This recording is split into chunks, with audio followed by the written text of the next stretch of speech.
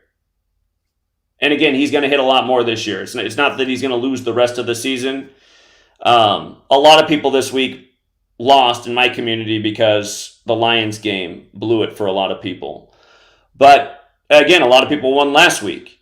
And again, the guy who's the real fraud, who takes clips, like last week for Thursday Night Football, Lions-Chiefs, I only advised one bet. I said, to me, for this game, it's the small play, big pay parlay with the Lions, because the threat of last week on 35 Thursday was the Lions could win their first game in 35 years in KC in Dan Campbell's 35th game with the Lions, which I wrote would be a really good feel-good narrative where Dan Campbell's become this like central character, this emotional coach who just, he's just so close to turning this Lions franchise around. But the threat was that the Chiefs, had they won that Thursday game, they would have got their 35th all-time win in week 1. And while that was a threat, we did talk about, again, the Lions, the feel-good story, the NFL keeping people off balance, the any given day on the Gridiron League. So anyway, the troll boy who is the actual fraud, who's dedicated his whole channel to shilling and trolling me, he cut the clip of where I was explaining, why small play, big pay is the Lions bet. But I said, don't bet the house because, again, you do have the threat of the Chiefs 35 too. And again, I always teach people, don't try to become an overnight millionaire. Be consistent. Never bet more than you can afford to lose. Trying to turn a $5 bill into a $100 bill is my favorite way to play because, hey, if you lose your $5 for the week, just skip your cup of coffee, eat one less fast food meal for the week, eat at home and get your $5 back. But, Troll Boy cuts the part of where I'm talking about the Lions and then just plays a clip of me talking about the part of why not to bet the house on the Lions because of the Chiefs side of the threat, and then says, fraud. And it's like, how fraudulent is that? So you're going to edit out what I said to bet on? And then, the guy's just a total fucking loser. So again, that is also why episode 1 is called Who is the Fraud? And by the way, the phone line is open so the fraud out there screen recording. If you want to call in and defend yourself, the line's open to you. If Fraud Boy wants to call in and explain how I'm the fraud when he does that every single week, just cuts and edits things so that it makes me look bad. Again, he'll sit there and record a 3-hour live stream and cut it up. Just so things favor him, he'll cut out all the good stuff and just put all the stuff in there that can look bad. Totally devious thing to do. But again, here's someone who went with the knowledge last week and who's done this a lot of times and who's been doing it for years and a veteran of the community. And then you have Fraud Boy putting out a video going, if you went with Zach's picks in week 1, you would have lost a fortune. It's like, well, here's a guy who went with the information I put out in week 1. He didn't lose a fortune. He turned $60 into $1,500. And again, a lot of people had a great week 1. And a lot of people had a very good week 2 as well. So Here, let's see it. Let's see if this is Troll Boy calling in. We'll know if he has the cocksucker lisp. Is that you, Troll? Troll? He's not going to say anything. Yeah, it probably is him. If you guys have ever heard him, yeah, he's got one of those cocksucker lisps. He's got one of those gaping holes. But anyway. Again, as time's gone on, you guys, the NFL has definitely learned that this community has taken big advantage, again, in all sports, and they have made things a little bit trickier. Tonight, the first night we've ever had one of these perfect Black Panther rituals line up, and it failed. And the Browns-Steelers game, it was a dangerous game, so I'm not shocked about that one, but anyway, it was still a winning week. Positive week, nice upsets, a lot of good calls, proof all over the place of how relevant Gematria is. I mean, like I always say, Houston in 31. You just want to make a living off sports and Gematria, just pay attention to how often Houston in 31 can come up. I mean, baseball, NBA, NFL, it comes up a lot. And it's just a consistent winner. There's this MLB season, I mean, we've probably won on 31 in MLB. I'd say at least 30 some times this season. It's probably lost 2 or 3 times, And here it comes up again this week, and you get 31 points. So, again, where is Gematria fraud? Where's anything that I've taught about how the league's rigged and how it's synced up with history and sports? Where could you ever say, as we prove it week after week, that it's a fraud or false? Lispy's not going to call in because he's a little ballless loser. He's going to screen record and he's going to sit there and probably jerk off while he watches this video, but he's not going to call in because he knows he's going to get his ass handed to him just like he did last year when he tried to step up to the plate. And luckily his friend deleted the video for him. He also put his face out there by accident, getting all nervous on the phone, hit the wrong button, and it was like, uh-oh, FaceTime, now we get to see what Lispy looks like. Go figure, he looks like a fucking inbred loser. So, again, who's the fraud? If you think it's me, I mean, again, here's all the things you got to answer. Who's ever hit more futures in the world? First of all, my work's also, and also beyond that, the work's not just about sports. How about all my predictions with COVID? Was I wrong about anything about COVID? I was right about every single damn thing about COVID. I wrote a book that came out in the middle of 2020, accurately forecasting when they'd wind down the COVID scam dead on the money. Everything that I predicted about COVID is dead on. Did we predict in 2020 that something really big would happen in the world 19 years after 9/11, the 19 hijackers? Yes, we did. Many years before it happened. How many times have we forecast the future, the news, elections, that Joe Biden would be number 46 weeks after the Pope's birthday? In February of 2016, before Trump was even the nominee, did I not explain how he was so divisive and polarizing that he was surely who they would put in for president? Yeah, I did walk that back later in the year because I thought things were getting too crazy with Trump, like impersonating, mocking everybody. But again, we saw it all from the beginning. So to call me a fraud, who in your life have you ever helped win tens of thousands of dollars? Because I've done it for a lot of people. Last year I was out in Buffalo educating about the ritual of the mass shooting on Israel's 74th birthday when I predicted I predicted that there'd be a terrible, horrible type of event like that on Israel's 74th birthday. Ended up being in Buffalo at the Tops. We flew out there, educated the community about it. What happened? What happened while I was out there? We got in a confrontation with the Hebrew Israelites, and how did the confrontation wind down?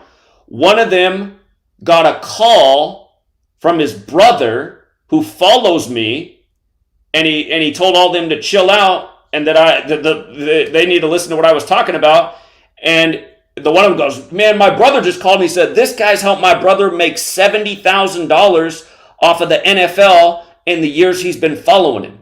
I mean, that's all captured on a live stream in real time. That goes to show the work is spreading maybe more than we know. But, I mean, how many of you guys have had things like that happen in your life? I mean, not to mention I'm taking the time out of my life to travel across the country to educate a community about the ritual that just went down and what's really taking place in this nation. But to call me a fraud, I mean, everything I've taught from sports to news to politics, it backs itself up every single day. Here, Here, how many times have I taught about 38 in death and 118 in death? How many times have I taught about it? You guys see this story right here? Sergio Brown, number 38. His mom's dead and he's missing 118 days after his birthday. How many times have we talked about 38 in death alone in the NFL, not to mention all the rest of the world's celebrity?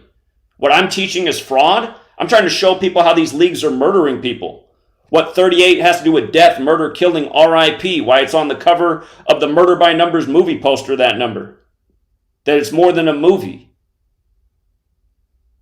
Again, Kabbalah, real. Teaching about this. How's teaching about something real fraudulent? How is identifying these patterns and teaching it to other people? Again, here, let's look at my resume compared to the people who call me fraud. So here, Lispy might be calling in. Let's see if he found his balls to talk. Okay. Lispy, what's up? Hello? Oh, that's not you. No, it's not Lispy. Are you his boyfriend? No, but I would like to say a few things. Okay, go ahead, no caller ID.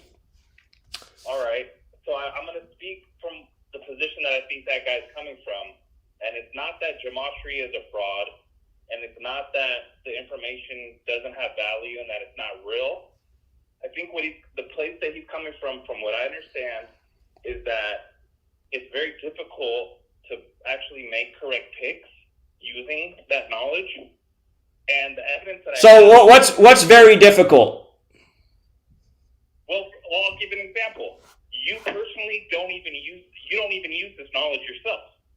And you know that how? And you know that how? You don't make bets. You don't use it. And you know that how? Wouldn't you show your tickets?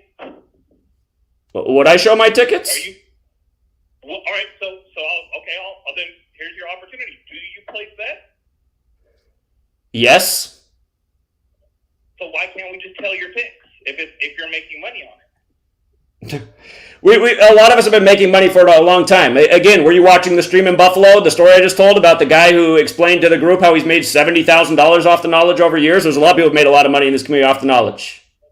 That wasn't my question. I said, what if you really use this knowledge to make picks, that you personally make picks? Why can't we just tell your picks? Again, I'm giving out the information every week. That's not my question. If you're using this information to make picks, why can't we just tell your picks? You're not making picks. You don't use this to make picks. We make picks every week off the information. What are you saying? I'm saying it's very difficult to actually use this and be profitable. And so the first piece of evidence... No, it's really not. Again, it might be for a guy like you who doesn't understand it, but it's not. You know, Big Al just had another big winning weekend off UFC, taking advantage of the rigged fights. Everything that we've taught over the years, there's plenty of people that make money every week. You guys who have these arguments, again, you're just not good with the knowledge. I mean, that's your problem. So that's the thing. Like crybaby losers like you, maybe you can't win with it, but then you guys are making videos talking shit and trying to discourage people from learning about this. And again, there's a lot of people in this community who've made thousands of dollars and changed their life. There's tons of people who've set up their own Patreons who win consistently, who all learned from me, and they're all making money in picks. Again, I'm someone who's been harassed by the IRS multiple times. I don't want to put out everything that I'm doing financially out there. I'm having to fill out paperwork right now for the IRS. I'm being harassed by the IRS.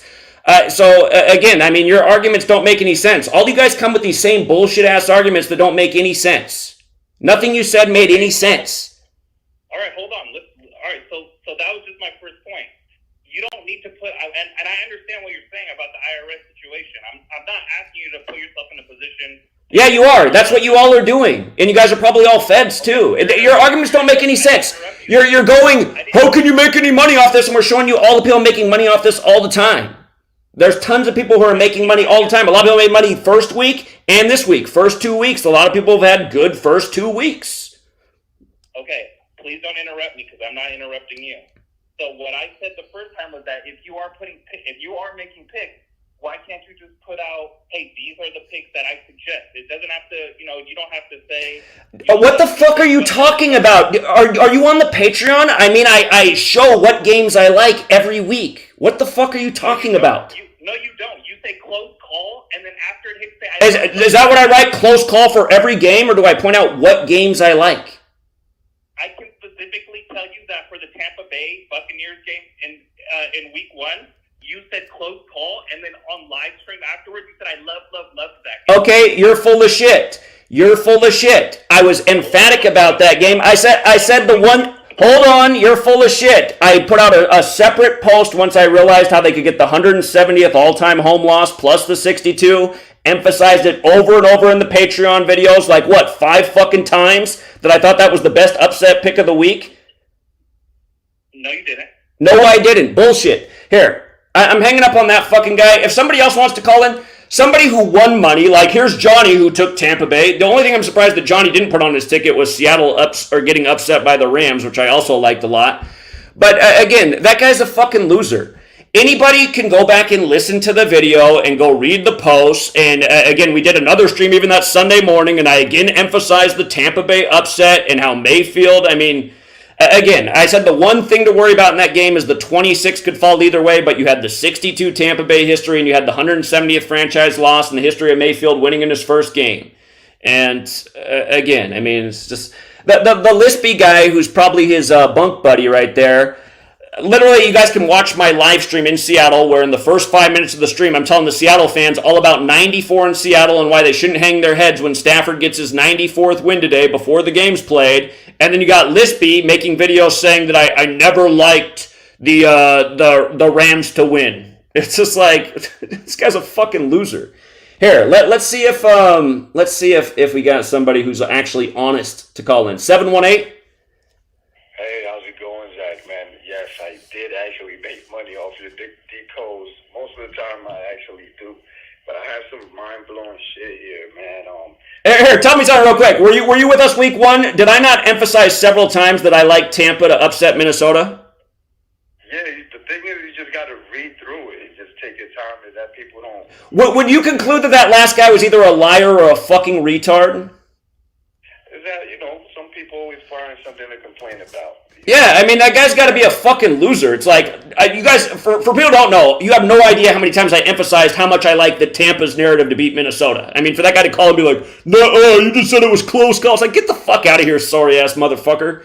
Anyway, go ahead, 718. The track record speaks for itself. Like, it needs you understand, no explanation for them. I mean, I don't understand, but, But I was calling in because I remember, like, a couple lives back that you said, something about somebody talking about like the power going out, like that's going to be the next big event. But for some reason, like the Seattle Mariners, they came to New York 2 weeks ago, and Fauci came out talking about the variant and how it's not going to be the same tsunami.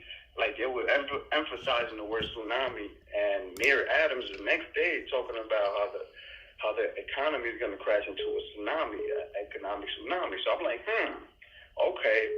And everybody has been talking about how they've been getting dreams about a tsunami hitting the East Coast. Funny enough, that same week, there was this Russian TV show talking about the torpedo they had called the Poseidon. So I went to Gematria, and I figured out that Poseidon equals 97, tsunami equals 97, tidal wave equals 97, and the Dolphins equals 97, and the Mariners equal 97. And all of them are they're the same numbers, 97, 43, 119, if you type them in. So just like the Patriots did before September 11th, I wouldn't be surprised if this happens on the East Coast and the Mariners win the World Series this year and the Dolphins make the Super Bowl. I mean, all of the numbers are the same. And even if you type in ocean, it's 97 in reverse, but 38 is there too. Like, they're all similar. So I wanted to call in because that was just mind-blowing. All of them 97 through, similar numbers, same numbers. So, yeah, I just wanted to call in for that. Okay. Interesting observations. Appreciate it, man. Thank you. No problem. All right, later. The thing that's interesting about the Mariners this year is there's only one team in all of MLB that equals 119, and it happens to be them. And again, Seattle is directly connected to that other 119 date through Boeing and Magnus and Klemenkic Associates. But Woo! There's a team I like a lot more than them, and they're in the other league. What's up, 209? Hey, Zach, what have you always said to do in these close riddle games, right? Take the dogs with the points. Exactly what I did tonight. The first game was a push on the spread because it was a 3-point favorite, and you had a 3-point game. On my book, it was 3.5. So Oh, it worked. Okay, nice. Okay. Yeah, some books. I also gave it out +4 to like my people I give out picks to, so it was good. It was a good night for us. Well, I'm glad taking the points worked out for you. So you went Steelers with the points, huh?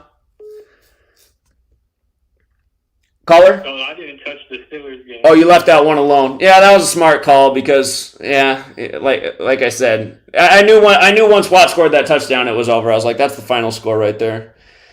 4-point game. Yeah, you can see it. You can see it, Kyle. Indeed.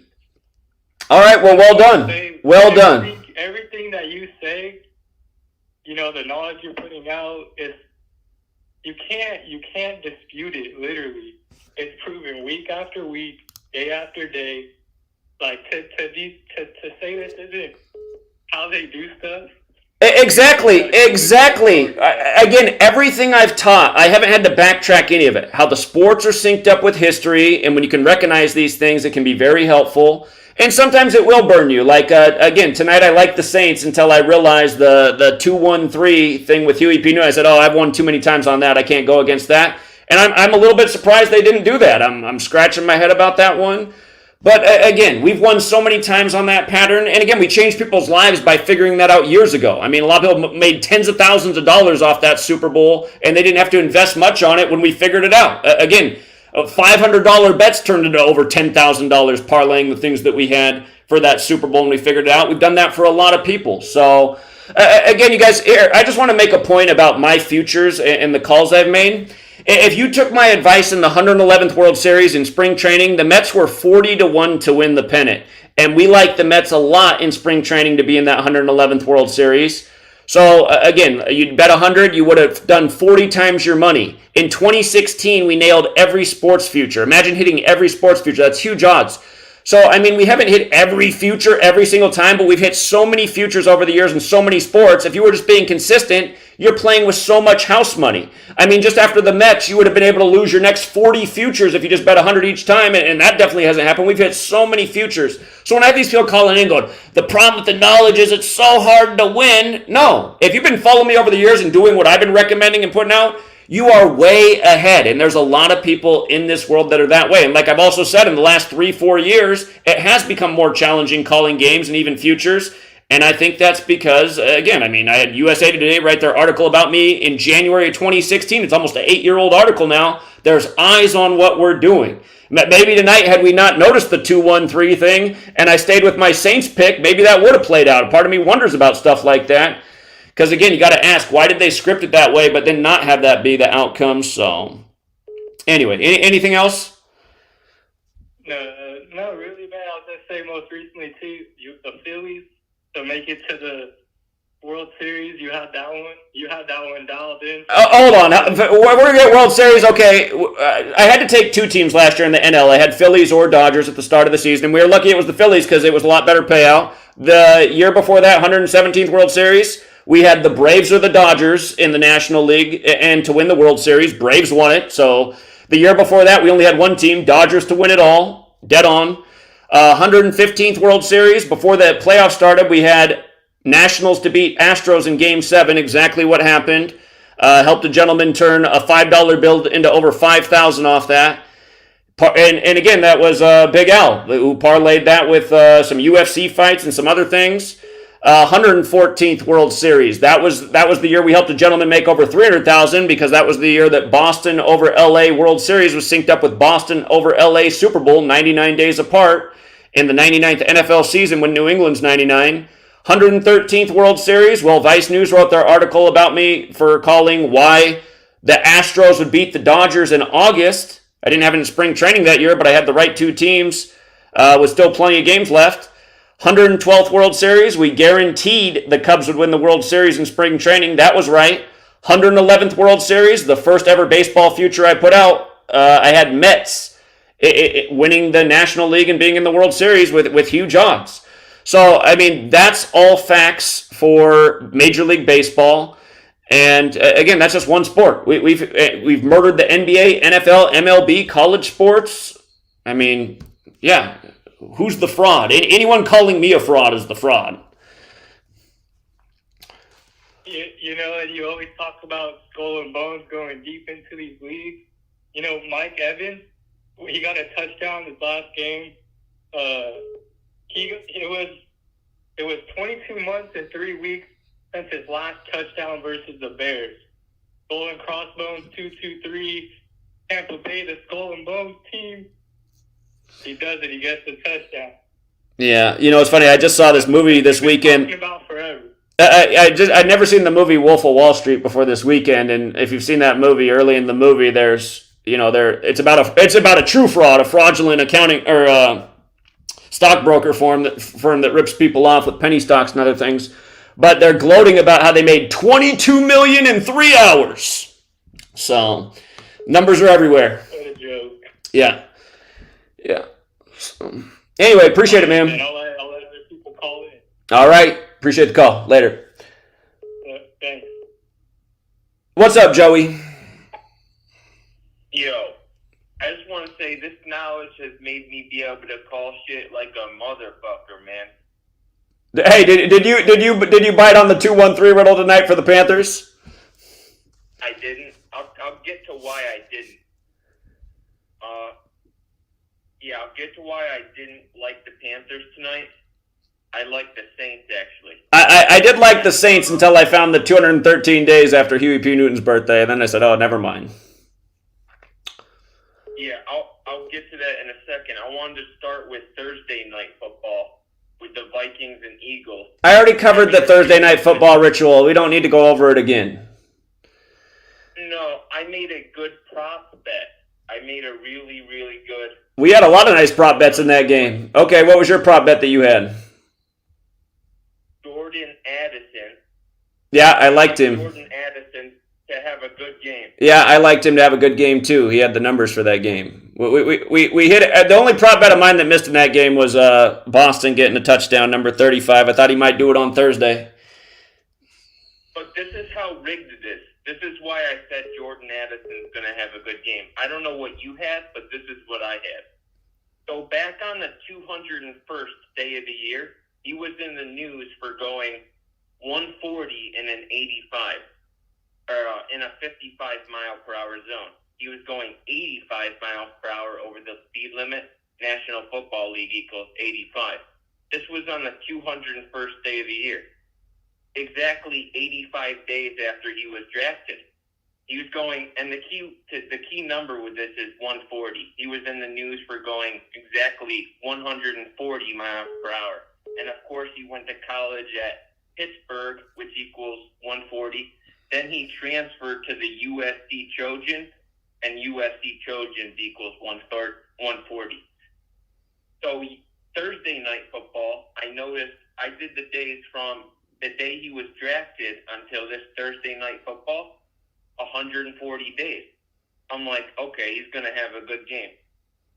It's 140 days after he's drafted, and he was in the news on the 201st day of the year for going 140. But get this. So that was the 201st day of the year. Thursday was the 231st day of Jordan Addison's age. 201 and 231. Like Ignatius of Loyola, who created the Jesuits, they have these riddles on point. Like, look at all the headlines, people. It's not 139 miles per hour, 141 miles per hour, exactly 140. And I covered that story back then because he was going 140 in a 55, so 85 over the speed limit. National Football League equals 85, and the 201st day of the year, July 20th, was 85 days after he was drafted. So they're syncing all this up perfectly. And So that was that point. But the 213, why I didn't like the 213? Well, first of all, Huey P. Newton we know equals 131. Today, well, the game Monday night was the 131st day of Cam Newton's age. And of course, the Panthers have been very terrible. Just probably the worst team, like being objective here. Since they released Cam, when he had still 1 year left on his contract, the Panthers went and released Cam. Since then, they've just been trash. They traded a bunch for Bryce Young, who, if you don't know this, Cam Newton went to Auburn, the rival college of Alabama, who's the powerhouse in college football. And now they have Bryce Young, who went to Alabama, the rival school of Cam Newton's school. So do you really think that they're going to let... Oh, the Super Bowl Cam Newton was in, Super Bowl 50. And keep in mind, Monday night had 50 date numerology. So it makes sense they're doing this riddle on 50 date numerology with Huey P. Newton on 50 date numerology when they were in Super Bowl 50. But do you really think they're going to let... Oh, this is the point I'm going to make. That Super Bowl, February 7th, 2016, guess what? Cam Newton... Joey, all that... Joey, these... okay, I mean... Let me finish. If you look up the birthday of Auburn University's birthday, it's February 7th, the date of Super Bowl 50. So let me get to my point. They're not going to have Bryce Young, who's the complete opposite of Cam Newton. He's just short. He's just small. He looks like a fucking middle school JV quarterback. They're not going to have Bryce Young do a fucking Black Panther ritual when... Who'd they have here, just to show you guys what they did last year. From Chadwick Boseman's death, August 28th, 2020, to the Thursday night game, which was November 10th, 2022, the day before the new Black Panther movie came out. Notice it was 115 weeks later, and that night on Thursday Night Football, the Panthers got their 115th home win. And what is it? Is it like, what is it again? Is it Panthers is 115? Yeah, Panthers is 115. Panthers is 115. Who was the quarterback in that game? Who was the quarterback? Was it Mayfield? I can't remember who it was now. Marcus Mariota was the quarterback for the Falcons that game, who went to Oregon, who Cam Newton beat in the national championship game in college. Okay, but who was the Panthers quarterback for that game is what I want to go back and look at. It was either Baker Mayfield. No, it was P.J. Walker. Yeah, and he's not, so I don't know. I mean, because the point I'm making is they don't need Cam Newton necessarily to pull off the Panther ritual. That was a Panther ritual last year. So, again, Black Panther equals 213, Monday Night Football 213, 213 days after Huey P. Newton's birthday. They could have got their 213th franchise win. They had no reason to be on prime time. And notice that last year it was 25-15, right? Atlanta equals 15, Falcons equals 25. They gave up the 25-point lead on 2/5 in the 97th season, the 25th prime, the year they moved the touchback to 25. But that was the score of last year's game on the eve of the Black Panther ritual. Notice they became 3-7, like Carolina's 37. Like tonight's game, there's 37 points, and the Saints picked up 37. But yeah, I don't know if it matters that it's not Cam Newton. So I don't really follow the logic, honestly, Joey, because it didn't work out that way. But again, the fact that 213 was there and they didn't do it, I'm still a little bit surprised. PJ Walker, you see how he had 101 passing yards in that game? Look at Panthers the other way. Look at when you run it forwards. 101. 101 yards. Panthers 38. They lost in Super Bowl 38. They lost to the Broncos on the 38th day of the year. To Colorado, the 38th state. Last year, the Seahawks become 3-8 versus the Panthers after Russell Wilson goes there on 3-8. And again, the Broncos beat the Panthers on the 38th day of the year. But again, all of these numbers matter. This is why you got to know the 4 base ciphers. Alphabetic order, forwards and backwards with numerology. Then you'll see through the rituals. Anyway, I'm going to let somebody else get on, Joey. Appreciate it, man. All right, man. That's it. Yeah, Joey, guys, he's not. He doesn't. I don't think he has any money to sign up for Patreon, but he calls me every day, and he's doing the decodes himself, and he's usually called me up to share with me some exciting find he had. And I'm like, I know, Joey, it's in my notes on Patreon today. He's like, oh yeah, I'm not on there. I'm like, I don't need to call me every day and tell me what I already have in my notes, but yeah. Anyway, he's a huge Cam Newton fan too, so he's like, you can't compare Bryce Young to Cam Newton. Anyway, it is a little bit of a shocker that they would line it up that way and not do it. And I almost wish I hadn't done the extra research because everybody would have been golden. I had Saints to win before I did the extra homework. 3-4-7. Zach, how's it going? Good. Yeah, what's up? Hey, I heard you talking about the number 4 earlier. I wanted to tell you my notes that I had on it. Okay. So on September 2nd, if you heard the story about Mark Dykey, he was rescued on 9/11 from a cave in Turkey, that's the Middle East. He got ill on Who is this person? Mark Dykey. Yeah, who's that? He was a man rescued from the Middle East in Turkey. Look it up. I'm not. I know, but who is that? It was a cave explorer. A cave explorer. Okay. So, yeah, so I'm telling you why it's a 9/11 sick ritual. Osama bin Laden. They said he was hiding in a cave. Right. So he was rescued on 9/11. Okay, I get it. Before Yeah. that, on 9/10, the Cowboys hit their 40. They went 40 to beat whoever they beat. I forgot, but 40 points. On 9/11, you had Aaron Rodgers drive 4 plays. He got injured. If you noticed, the time he went down was at 11:19. He got signaled to go down at that time. The Jets went 91 and stayed on 119 losses in September all time. And on the day of 9/11, the Yankees game got postponed to 9/12. They had a 4-game series against the Boston Red Sox. So on the 3rd game, the Boston Red Sox got defeated by the Yankees. And what was it? It's just everything on the top of my head right now that I'm thinking of. The Yankees got their 846th loss on their 3rd game since 9/11 in that series. They ended up beating the Red Sox the next game. So there's that 4 again, right? Okay. Then they played the Pirates. They played the Pirates, and they're on their 1,805th game since 9/11. The World Trade Center is 185.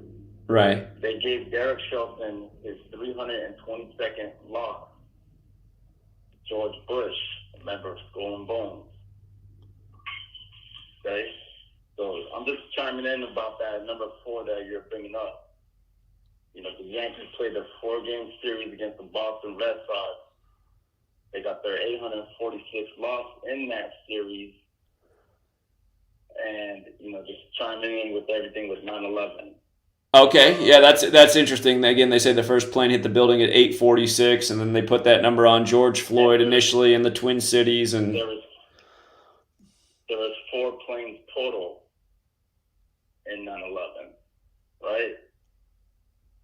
Then on the 2nd game against the Pirates, the Yankees gave the Pirates their 40th home loss in that series. So they went 37-40. There was 37 passengers in Flight 93 and 4 hijackers. Okay, I forgot to say that Mark Dickey was also 40 years old. And in an interview that they had of him, they had a the game Jenga. The Jenga where you build a tower. Right. And, you play the game and, it gets knocked down. Right. So it's pretty crazy. But shout out to Itachi. He pointed out the fourth book of the Bible is the book of Numbers.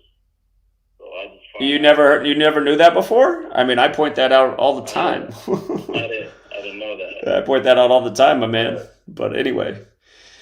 Shout out to Itachi too, but yeah, I mean, I've probably mentioned that like no less than 10,000 times over the years.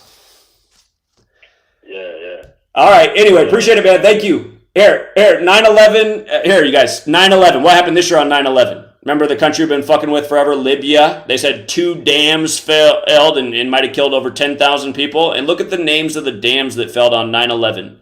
Mansour Dam 119, like how the majority of the world writes the date 9/11. And Durnanab 156. 911 is the 156 prime. You don't think these... again, you're saying what I'm teaching is a fraud? I'm showing you how the New World Order fucking operates and how sick these people are. And all you guys who try to slander me, you're essentially helping these murderers get away. 718? Hey, Zach. Yeah, I'm calling it in, and I'm actually remembered that, what you just mentioned about the Libya thing. That's what I wanted to say. The tsunami/dam thing. I was going to ask you if you think the Mariners are going to be connected to that, being that when they hit a home run, they pass around a trident, a Poseidon trident. Right. That's why I put in Poseidon. Not because of that. For people who don't know, again, the World Trade Centers in New York had the trident. That was part of their design that came down on 9/11. And again, the man who designed the World Trade Centers is from Seattle, Washington, the city by the sea. Poseidon's the sea. Poseidon has the gematria 94, like World Trade Center, like Seattle, Washington, like how they open on the 94th day of the year, like how Terror's 94. Exactly. But the trident was part of the design of the World Trade Center. And the name of the ship that they supposedly threw bin Laden's body into the ocean off of, it has the Poseidon connection, the name of the ship. And it was Operation Neptune Spear to kill bin Laden. And Neptune in astrology, astrology is Poseidon. So there was something with Julio Rodriguez wearing number 44. I had it in the tip of my tongue, but Seattle equals 44. Yeah, Julio Rodriguez, the player for the Seattle Mariners. Yeah, Seattle equals 44. Big number up there. I think the home run derby this year was 44 days after his birthday, if I remember right. And again, the guy who won it, who won the home run derby this year? Vlad Guerrero Jr., and he wins it in the Mariners Stadium, and his dad also won a home run derby, and the last father-son tandem was on the Mariners. And I mean, were we not out at the Mariners game or at the All-Star game telling all those people about, look, you guys, the American League's on 47 wins, and I was pointing out how the big poster on the Mariners Stadium for the World Series, they even had to put the coordinates of Seattle up there. They had the All-Star game on the 47th parallel as the American League stays on 47 wins and the National League wins their first World Series, or excuse me, not World Series, but All-Star game in 11 years on the 11th of July. And the thing about the All-Star game this year being on 11/7, Vladimir Guerrero came into that home run derby with 117 career home runs, and Major League Baseball equals 117. So... yeah, I wouldn't be surprised if they connect him with Ellie De La Cruz, who's also, I think, number 44 from Cincinnati Reds. And I'm not sure Ken Griffey, how old is he, but I know next year is the year 24, and he's number 24. But, Yeah. I had an image in my head about a tsunami and the Libya thing happening. That's what I wanted to connect with. But yeah, that's what I wanted to clarify. All right. Appreciate it, man. Thank you. No problem. All right, later. Lispy, who's out there screen recording and jerking off to my voice right now because he loves me so much. Stop posting this comment that the reason you don't call in is because I won't let you talk. I already let you talk, a few months back when you got schooled in the debate. Again, put the lotion away, put your little pecker back in your pants, and call in and explain to us why you're such a fucking loser. Other people can call in while we wait for Lispy too. But again, we know Lispy's the real fraud with no balls. Pull the dildo out of your ass, Lispy. Give us a call. So... but yeah, you guys will annoy me also when you call in and be like, shut up. did you know the fourth book of the Bible's numbers? Like, holy fucking shit, dude. Do you even watch my videos, or you just call in all the time? Oh my God. I mean, I've only been talking about the fourth book of the Bible, Numbers, and Kobe's death and Moses Malone and 4 about, what, 500 times in the last couple months, too? 408? Hey, Zach, it's Evan. Oh, yeah, what's up, Evan? Evan. Great job. For you guys who don't know, Evan has the YouTube channel. He went out to try and wake the Cowboys fans up. Evan, let's practice dealing with the robotic lines of fans. That people are just walking by saying over and over, how do you script a game? And I didn't hear any responses. I mean, there's a million different correct ways to respond to that one. Is it just like, what's going on? Because most of the people, they were just like walking by and they didn't like want to interact. There were some people who actually came up to me and like asked me, and I talked about it. But most of the people there, they just kind of wanted to walk on by. They kind of murmured the sign, laughed a little bit. And I'd ask them, like, hey, if you knew it was scripted, would you still watch? And they're like, oh, yeah, I love the Cowboys. I was like, okay. I did hear a lot of people say back that they'd still, I did hear that hell yeah from the guy when he said, you still watch against their scripts? He's like, hell yeah, I'll watch it. I was just like, God, these people are dumb.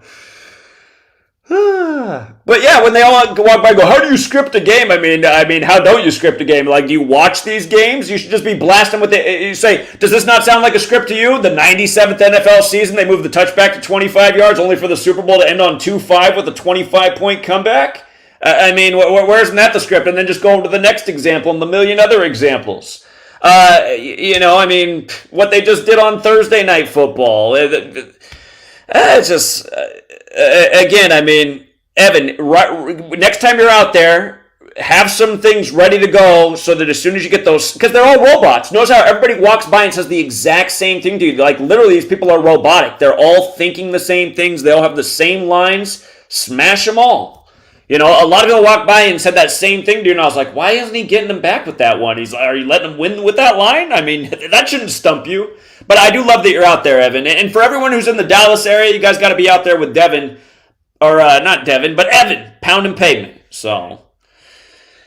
Yeah, the one thing that helped this time is I printed out notes, and I printed out like 20 copies, and I was handing them out to people, and most of the people didn't want them, but I was able to give all of them away in the 2 or 3 hours that I was out there. So that was good. Hopefully they'll go home and actually take in the information that was on there. Like I had the stuff about last Monday night. I had the what else did I have? I had a bunch of stuff about like the last time the Cowboys won the Super Bowl. I had the stuff about the deaths of Dak Prescott's relatives and the death of Marion Barber on there.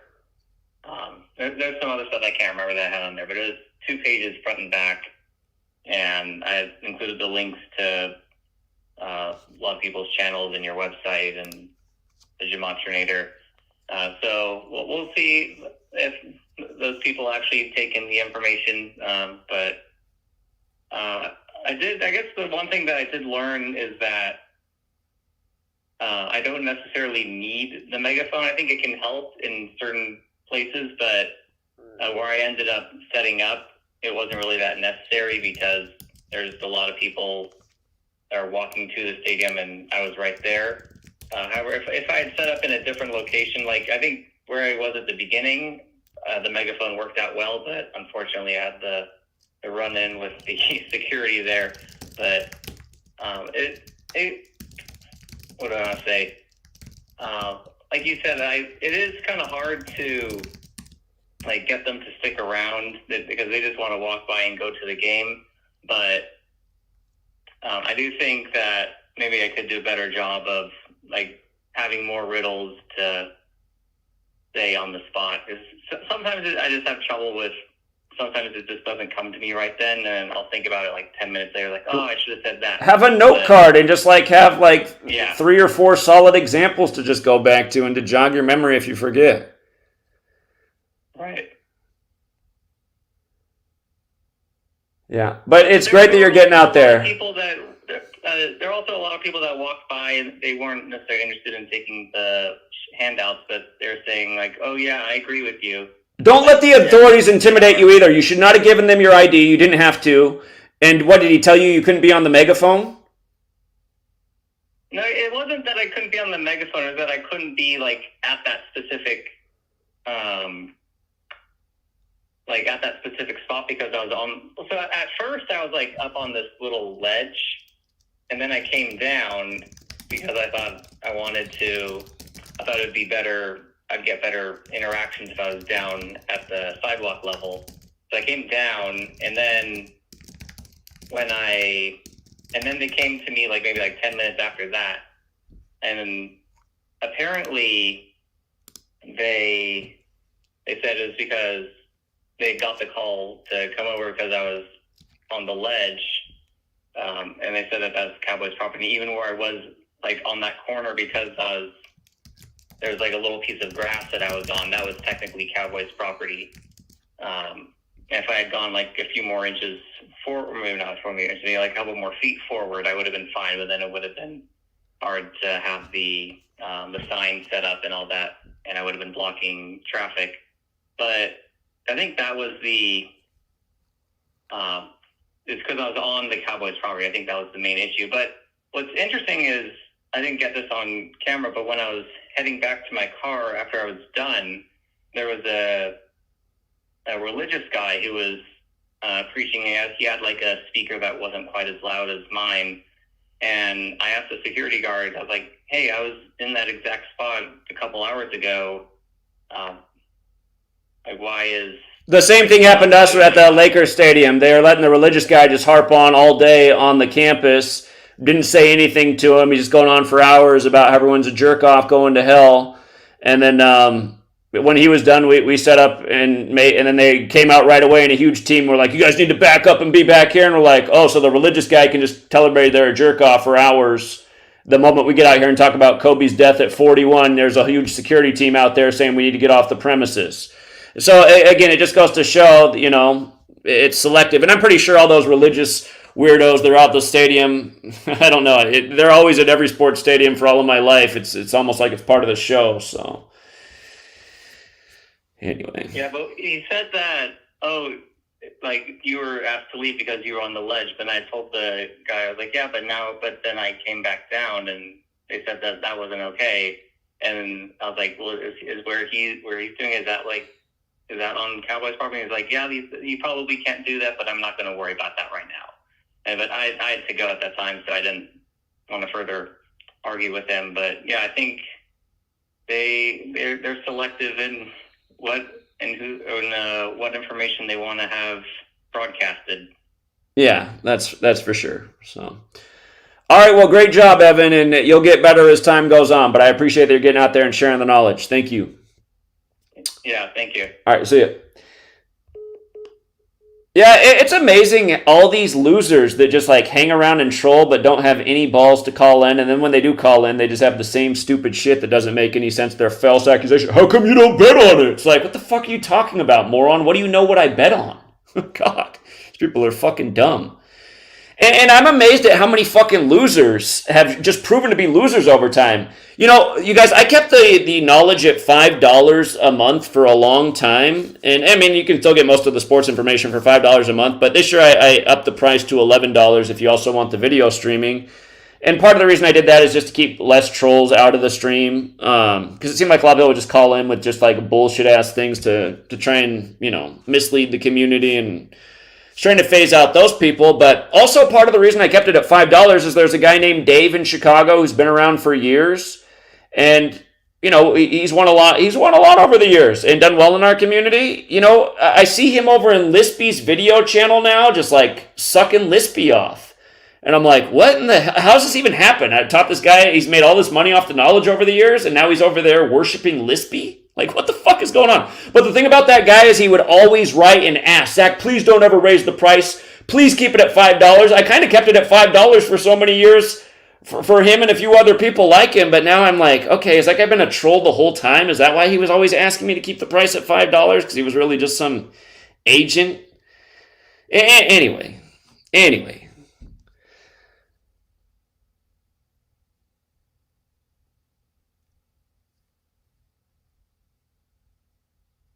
Lispy just won't put away the lotion bottle. He's in his dark little rat hole right now, screen recording. Can't wait to do the video edits. But it's amazing. It's like, how many, it's God, just like people. Can somebody else call in? Joey, you already had your call for the night. Please, one call only.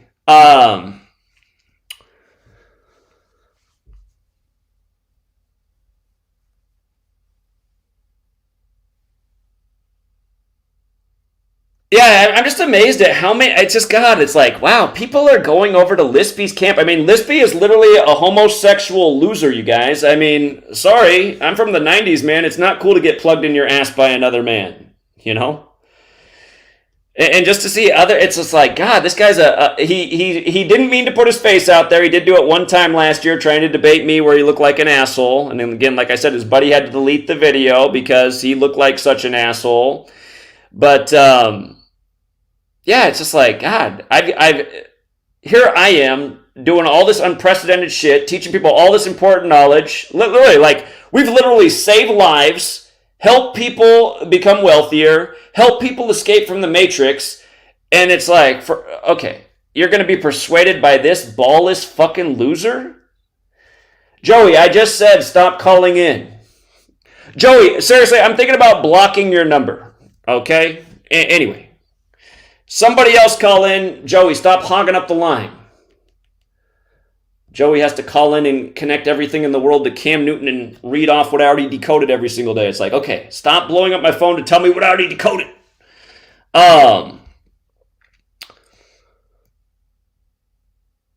Yeah, exactly. I see why Lispy was hiding his face too. I mean, I hate to make fun of people's appearance, but you think about, it's like, what kind of guy, for you guys don't understand, Lispy has been trolling every day since 2015. Imagine trolling a man for 8 years, because that's how long Lispy's been trolling for, and he'll go, that's a lie. I've only been trolling from 2017.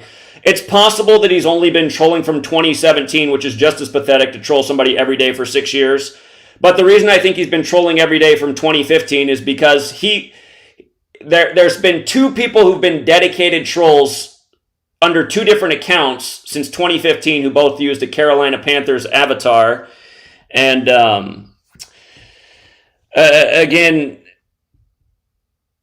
you know, he's one of them. So I think that other account for the 2 years before was also his account. But anyway, if he wants to say, I've only been trolling since 2017, it still makes you look like a fucking loser.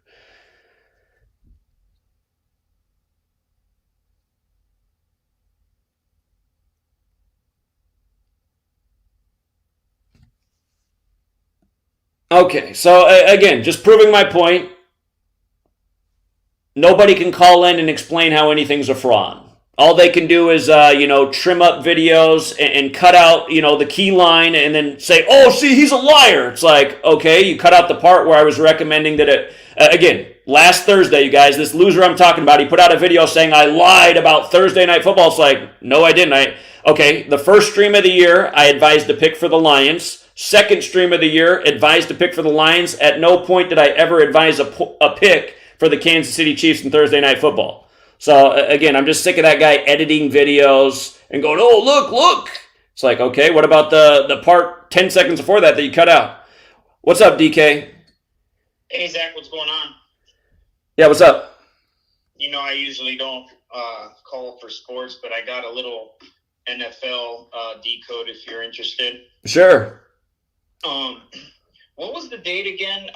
The first day, the first touchdown scored this whole season was Mr. Amon-Ra, right? Yeah, with the 104 name Gematria for the 104th NFL season. Right. So, 104, which is a numerology value of 5. So let me just give you the little history that I think kind of lines up with this. So, Amon-Ra actually isn't a person or any kind of god that they were worshiping. It was actually a priesthood. So Amen means without, and Ra is the sun. So without the sun or without God, godless. So these are in Luciferian priesthoods, and so you had the rulers at the time, which always were puppets, and then they had the priesthoods, which were controlling the pharaohs, just like we have now the priesthoods controlling the politicians that are just clown puppets. So these puppets of the priesthoods, when it was the Amen-Ra priesthood, when they took over Egypt, the puppet pharaohs were called Amenhoteps. So Amen, which stands for the Amen-Ra priesthood, and Hotep, which meant like agent of or puppet of. So Amenhotep meaning like puppet of the Amen-Ra priesthood. So you had Amenhotep 1, 2, and 3, and then Amenhotep number 4 in the middle of his rule decided, hey, you know what? I'm sick of you black magic priesthoods. I'm kicking you guys out. My name's not Amenhotep anymore. He changed his name to Akhenaten. And Akhenaten, Aken basically means like the awakener of, or the one who brings forth.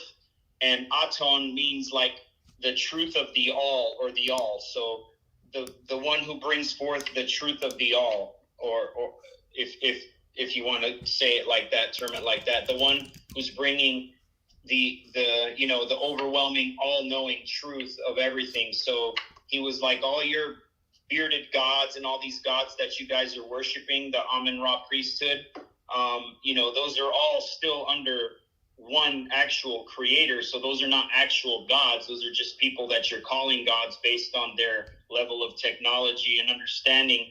So then he became Akhenaten.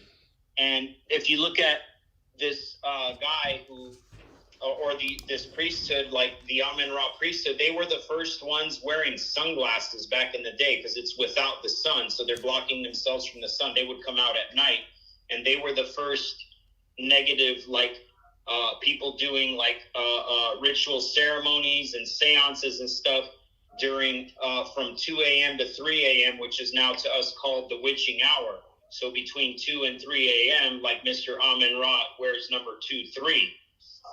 So, and then another, very, very popular, almost magical figure for us in sports is Jordan, who wears number 23 as well, who was born in the same hospital as Mike Tyson, just like Curry and LeBron James were born in the same hospital.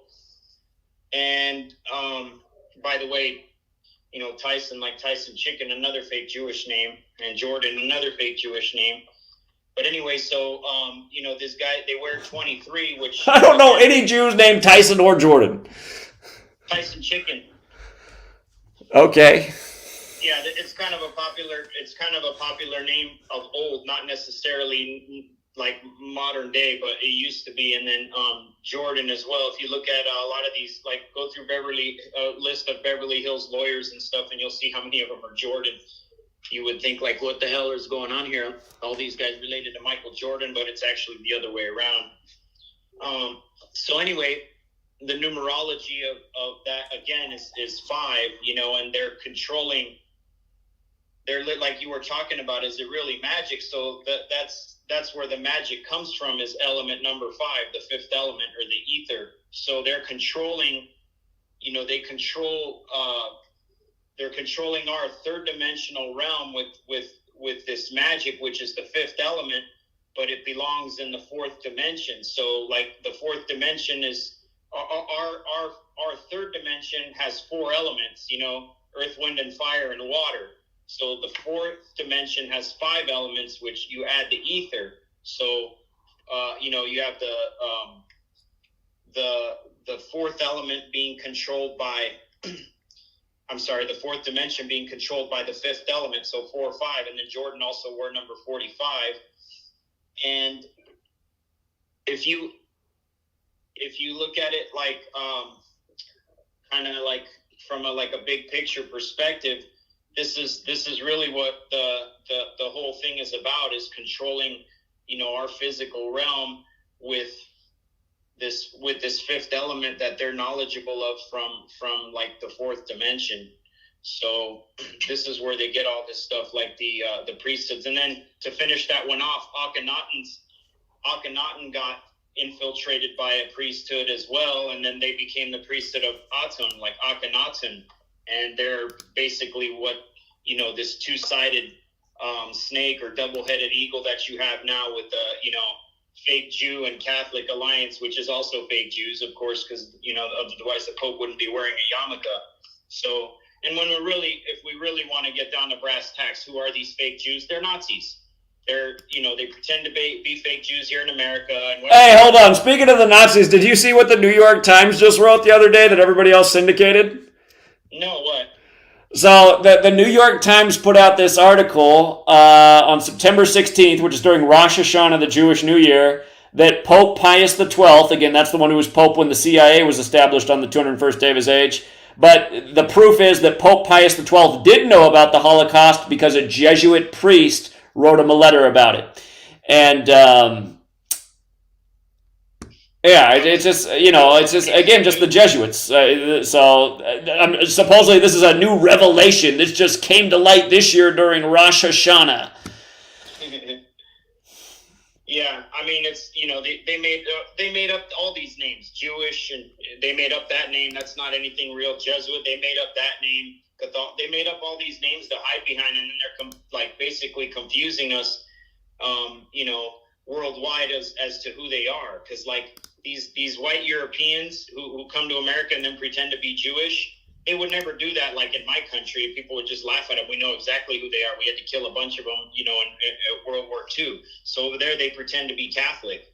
And then, in Russia and that area over there to the east, they pretend to be Orthodox. And if you look at the Orthodox, the matriarch or patriarch, of the Orthodox Church, he's a fake Jewish guy as well. So these are all Nazis. And Nazis, what do we know they're famous for? Faking their death, faking that they lost World War II, faking all these deaths with, celebrities and all that. So, I mean, it's the same MO. It's so obvious. It's the same guys doing it, whether they want to act like they're a religious order, whether they want to act like they're a military order, or whether they want to act like they're intelligence agencies or whatever. It's always the same MO. They have no creativity. It's just the same repetitive pattern.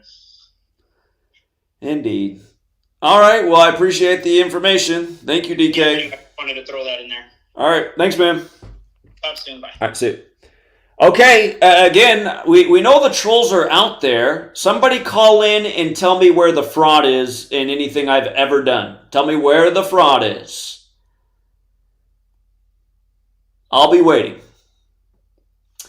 Here, let me put the number up on the screen. 509-560-4982. Somebody better call in.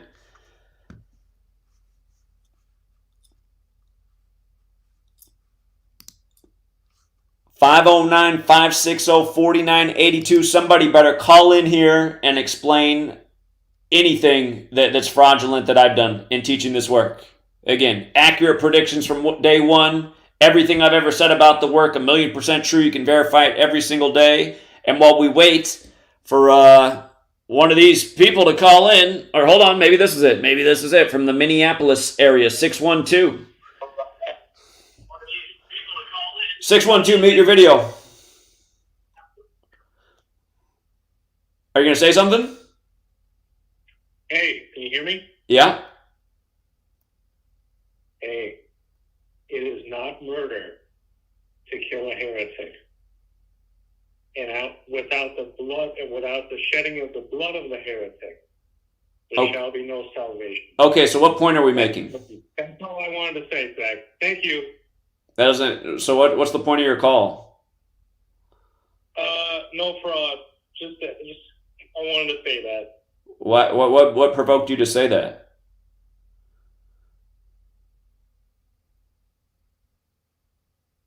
Hello? I don't know what provoked me. Okay, seems really a random thing to call in and say. All right, adios. Shout out to Daria. Thank you, Daria. Appreciate your donation. Again, Daria's super generous. Thank you, Eric, as well, for the super sticker. By the way, Eric, the Eric I was mouthing off to in the chat was not you, Eric. It was another Eric who got banned. And shout out to Eric, who actually also donated 2 times. Thank you as well, Chris. Chris says the weather and natural disaster predictions are more accurate than career meteorologists. Again, you guys, I mean, we have had a lot of amazing predictions for what to expect with weather and hurricanes and big storms and floods. I mean, one year we had literally every date circled months in advance that a hurricane landed on. How else do you do that? And again, how do we do that? Because again, we just know what's really going on in this world. Weather warfare by a code, by a numerical code synced up with a calendar and a repetitive pattern of certain numbers. Again, the hurricane flood number is 52. We circled all the 52 dates before the season came around, and sure enough, every single 52 date but one, we had a hurricane make landfall, and the one date that it didn't, out of several, it was a day a hurricane formed. And Shemer, thank you. Shemer pointed out that, yeah, the Falcons won with 25 again. I mean, we're teaching about Falcons and 25 all the time. So that's why it's just like, where's the fraud in what we're teaching? The stuff we teach adds up every week. And it's not just about making money. It's about getting people to stop supporting these leagues that are full of ritual murder. Again, we're teaching people that the leagues are rigged and people are being murdered by a code. How many times have I taught about 38 and 118 in death? Here's number 38, 118 days after his birthday, again with his mother dead and him missing. Let's see if there's an update in this story. Has he been found? Still missing, mother still dead. 38 and 118. I mean, we just had the Tupac death anniversary pass. Tupac died on a date with 38 and 118 numerology. Again, just same examples over and over throughout history. So nobody can call in. So, like, people are always making videos attacking me and just like putting out really weird shit, but they'll never fucking call in. What kind of fucking losers are these? Call in. Like a real man will confront somebody. Like I confront people. You know, like you'll see these losers make videos. Zach will never talk shit to people offline. It's like, how many times have I been out on the streets talking mad shit to people? I can back it up, you know? I might not talk shit to somebody who's built like a linebacker or a defense end and is 6'6", but most people I'll talk shit to. Here, you want to scrap? I know how to do that too. Lispy says if I go to Atlanta, he'll show up. I'm almost tempted to fly out to Atlanta just so I can curb stomp Lispy. He'll be making more money sucking dick than he ever has before because he'll be toothless. Toothless blowjob, the rate goes way up. Come see me in Atlanta when I come out, Lispy. You'll have no teeth, guaranteed. Be like American History X for you, buddy.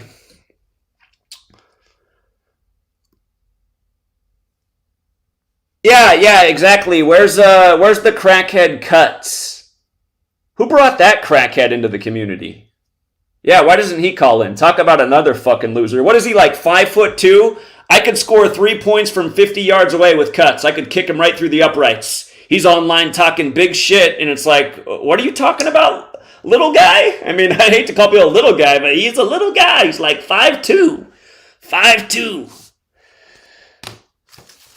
Oh, God, who are these people?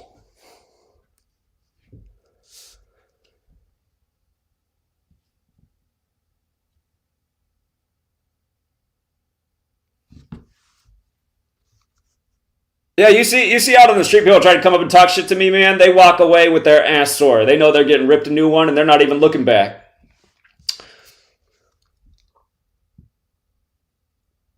Exactly. None of these pussies will call in. Who's the fraud? You pussies are. Otherwise, you'd call in. You guys don't have anything. Just dumb fucking comments. Edit my 3-hour streams to make me look bad. Oh, here, we'll cut out all the good stuff and just cut the clips. It's just so annoying, you guys. It's just like the Lispy who's screen recording right now, I guarantee it, because that's all that fucking loser does is sit here and watch my YouTube channel at all hours of the day. But again, just his MO is, what'll happen in a live stream if you call in? I'll open up with a game I like. Somebody will call in and they'll give a good narrative going against me, and I'll think about it and I'll say, okay, I'll entertain it. By the end of the stream, I'll think about it some more. Oftentimes I'll come back and go, I'm sticking with my original thought for these reasons. I'll end up being right, and then after the game, Lispy's got a video up just in the middle where I was entertaining the one person caller. He's like, Zach's a liar. Zach had this sign. It's like, no, I fucking didn't, you little piece of shit. 970. Yeah, hi, this is Angela. I'm actually calling from Montana. You are a total fraud. You know why? You sound a lot like Lispy. Are you sure it's not him? I'm a woman. Did you call me a man? Well, I'm not sure that Lispy's a man. Your voices are similar. His is just a little bit gayer, but what's the point? Well, I'm a full-blooded woman. Well, the reason why you're such a fraud, you see, is because you have too many things going for yourself. You're articulate, good-looking, intelligent. You care about people. I mean, people hate that. Well, that makes you a fraud because that provokes jealousy. And I can speak as a full-blooded woman, for real, naturally, from birth, being beautiful as well. I have suffered so much attack from jealousy that I can recognize when I see that happening to another human being. It's difficult, but it's really good if you could learn how to not let it upset you and fight it. Just understand that people are insecure, stupid, and, you know, all the things you know they are. And just be as you are, so devoted and dedicated to your cause, which is so respectable and so amazing. So I figured I'd call you and tell you why these people are saying you're such a fraud. In case you didn't know, you just, you know, one threat, just being nice looking, is enough. But when you got 5 or 10 things going, people are going to attack. Yeah, they say you haven't accomplished anything if you don't have haters. It is true, but again, it is annoying. I don't like anonymous people just slandering and trying to do it 24/7, 365 for 6 years and then never addressing why they're doing it. Because, again, it's just annoying that we live in a world where it's like, if you search my name on YouTube, there's 1 million hater videos that come up. There's almost no positive videos. And I'm already, like, working up, we're already trying to, we're going against the current. We're trying to get up a massive hill. We have all these things working against us, censorship. And the thing is, the troll who I'm talking about, he's having an impact. He's persuading a lot of people with his edited and cut up videos. It shows how dumb people are. People are falling for the shit he's doing. It's very annoying. So, and like I just made the point about Dave in Chicago, who I've been super supportive of. I've entertained all his phone calls. He's now over there somehow worshiping Lispy. I'm just like, how the fuck is this even happening? So, again. It's called narcissism, and he's riding your coattails because you have a certain amount of fame or whatever you want to call that, power. And he's riding your coattails because it's getting him something, and he's narcissistic enough to not care, not give a shit because he's benefiting, and that's all that matters. You know, I don't know if you can fight that. It's just going to drain your energy, which, you know, I know by watching you more lately and seeing you for years here and there. I could never understand all that number speak, but I follow along. I do my best. But, you know, this is just going to be what happens because people have low character, and that's why you're never going to comprehend it. But you do have to learn to deal with it because you have absolutely no control. And the fact that you stop and give them energy, your precious energy that you need to be using for writing that book and going to Hawaii and all the things you're planning, you know, all your ambition, it's just, it's difficult, you know, it will always irritate you, but you have absolutely no control over it. And giving it more energy isn't really going to help anyone. Well, I hear that too, but again, I do keep trying to force the issue of getting all these people harassed to call in and express why they do it, and they just won't. So, again. Well, maybe that gets him and you more attention. That's possible too. Maybe there is a positive aspect. Maybe it kind of gets some fighting go. You know, people like a good fight. Sure. It wouldn't be a good fight though if him and I fought in person. I guarantee it'd be a real quick match. But I do appreciate the call and the support and the sarcasm. Thank you so much. You're welcome. All right, take care. Bye-bye. Yeah.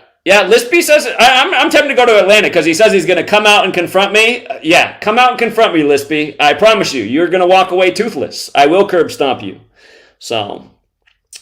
Might have to throw you in a swamp afterwards. But anyway. Somebody, oh, here, no caller ID. So here's another ballless loser. No caller ID. Is this Lispy with the lotion put away? No, this is Abra. I don't know who Abra is, but what's going on, no caller ID? No, hi. I agree with the last caller, but I really don't. You're phenomenal. Whoever is throwing shade is because you're hitting nerves. They know you're the truth, and there's too many people who do not like the truth. Yeah, and the guy who is real butthurt is a big Carolina Panthers fan who's been trolling every day since I explained why the NFL was fake and why his team would go to the Super Bowl and lose to the Broncos. And I guess he's just been really butthurt ever since that happened. But well, then I'm gonna harass his ass. Where he at? And if he got what is he doing? Wearing a tampon now? He's probably on his man period. Like if he's gonna throw the shit, he needs to speak up. Yeah. Hey, can somebody post the picture? Can somebody post the picture on Free to Find Truth of Lispy? We need to put his face up on the screen so that people in the Florida area can find him. Somebody's going to see this guy on the street. He lives in Florida. So something's happening because they wouldn't be harassing you to this magnitude, and you're breaking stuff. Like even when I share your videos, sometimes they don't go. I sent you 2 CashApps just now. One of them was like, it went through, but it's not showing. I sent you one last week. It acted like you returned it. I said, what the hell? People have been saying that a lot, that they have not been able to send me a Cash App. I've been getting that a message a lot that it rejected it.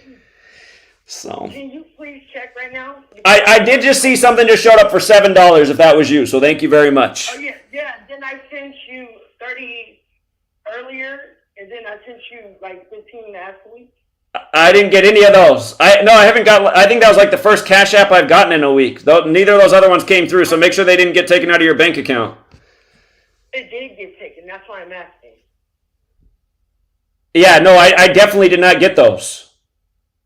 Well, we'll find another way to get you the money. Well, you should make sure you get your money back though too. And by the way, I mean you donated $7. I only expect. I appreciate it. People donate $1 a month, so you covered 7 months. You're good. Thank you. On your Patreon and on your I'm a member. I really people don't understand. They mad because you're telling the truth.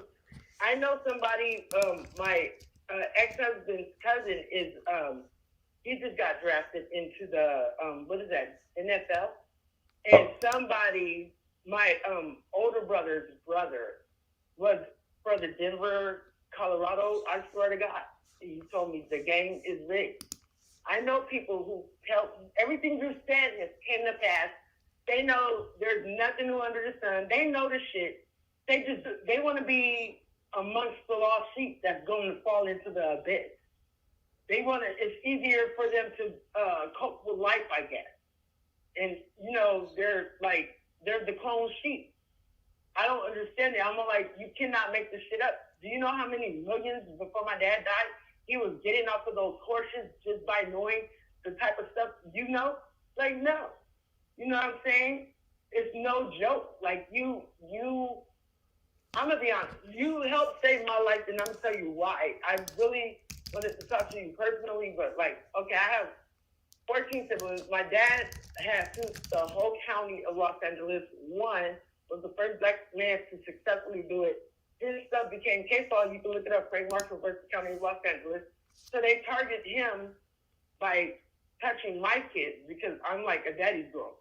I have 14 siblings, and we kind of grew up very privileged. My uncle's best friend is President George Bush. When I went on the Black Card of the Shore, he knew who I was and stuff. But let me tell you something.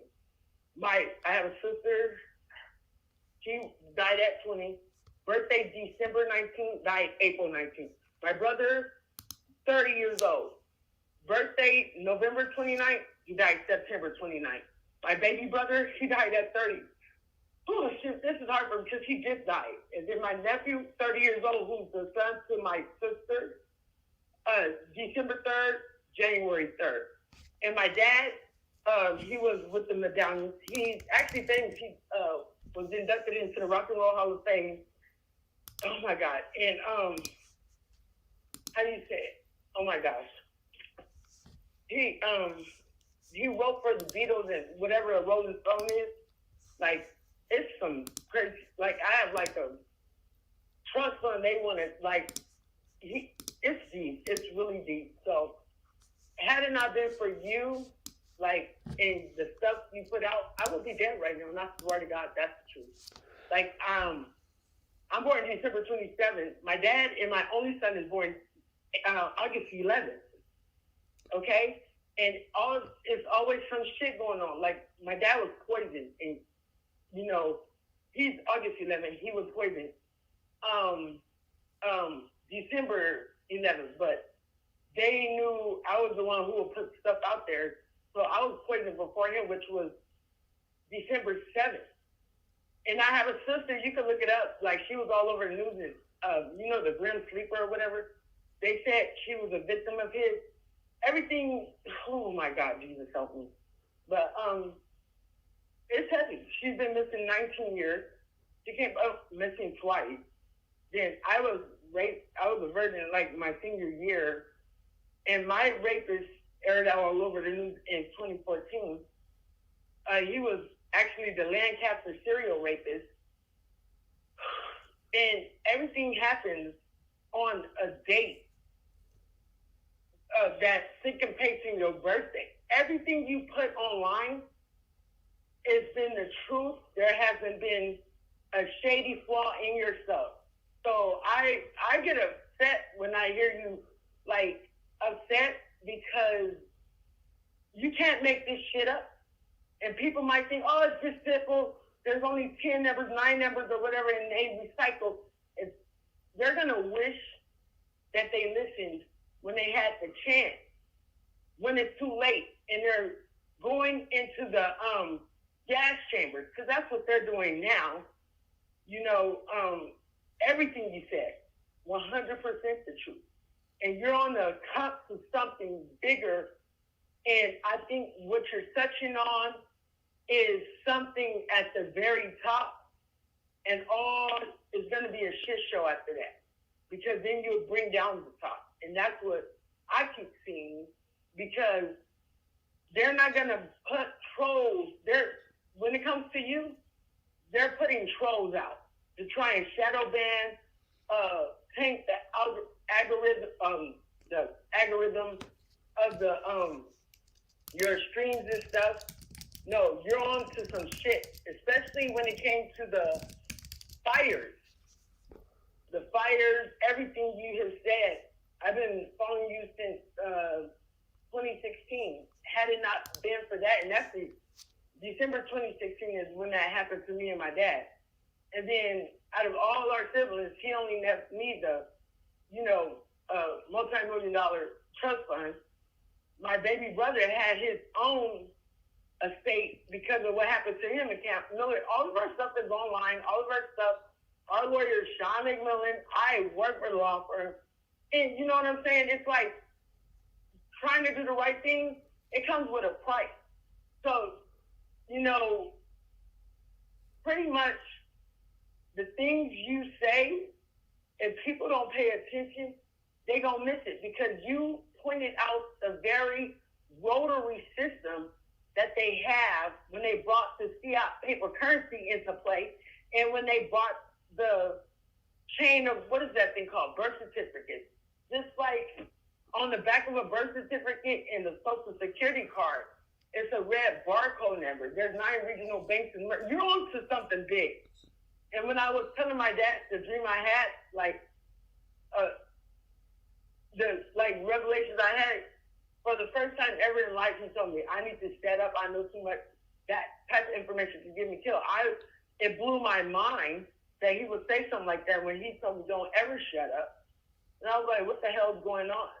You know what I'm saying? But the 9 regional, everybody in America, look, there's a barcode on the back, a red barcode on the back of your birth certificate and your social security card.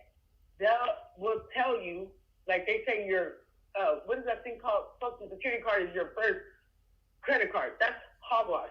No, that's where your birthright money is, whether you're, if you were born in America. You know what I'm saying? America is the full of shit country, but There's 9 regional banks. My friend worked for the U.S. Mint Treasury. She told me some deep shit, and she said, I shouldn't have access to that knowledge, but you're on the cusp of that, and that ties into who's running the show. You basically told everybody everything they need to know already. So if they want to die and, fall by the wayside, let them. But can nobody say that they were not warned? Can nobody say that? Indeed. They're not shadow banning you for nothing. You know what I'm saying? Indeed. Right now, you're on to something. And you, by 2024, if these hoes don't want to get it, that's their ass. Because even the unbeliever will start believing in God just by what you put out. Even though, you can tell I believe in God. I know why I believe in God, but you are definitely of God. Your ticket to heaven is clear to go, because you cannot, if you don't stand for something, you'll fall for anything. You know what I'm saying? And for them to not see, you said something about the what's that thing called, the basketball playing or the game. Listen, a very famous basketball player said, yeah, well, during recess time, you know how the coach tells you what play to make? It's because it's scripted, and they gotta make the play no matter how technique they sing. You know what I'm saying? Or if they have to make a quick judgment and it looks so real they fail, or somebody did a foul or something. No, that shit is scripted from gate to gate, by minute to second. The shit I've seen in my family, I'm still shocked. Like now, one of my older brothers in the coma out of the blue. Out of the blue, I swear to God. So I'm like, I'm barely breathing right now. I'm a mother of 7, and my shit aired all over the news. They tried to bribe me out with $2.2 million. I got triple that, so I don't want their money, because they let my rapist, which my older daughter is from that rape his own daughter to get back at my dad. Yes. So it aired all over the news. So they wanted to buy me out. I told them to go suck their mama's penis, and it wasn't going down. So then they put a hit on my life, and they tried to execute that on August 27th, 2014. What age was I then? 30. You know what I'm saying? So it's something they're doing. They'll wipe out a whole bloodline.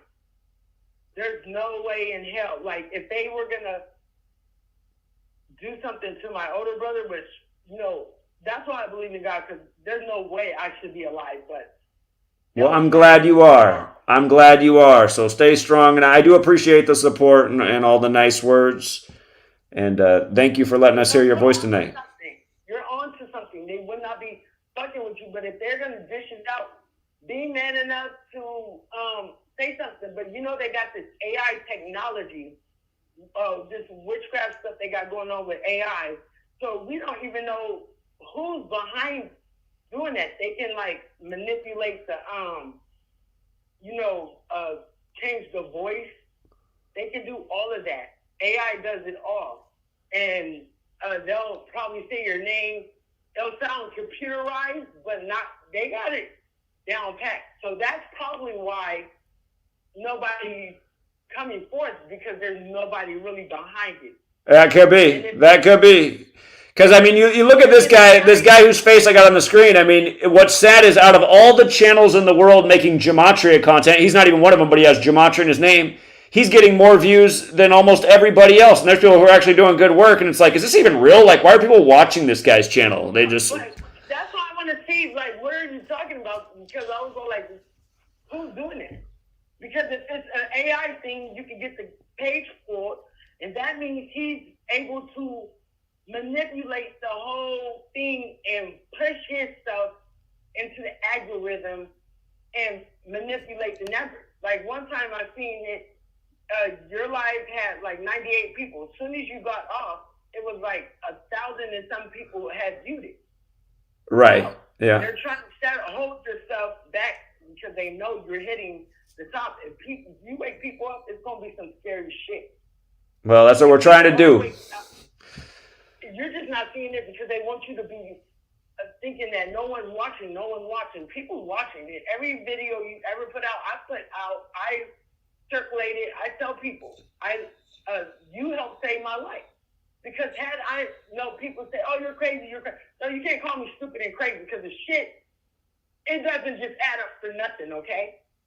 It don't. And they'll pick the right time. What I seen went down with my dad was so malevolent.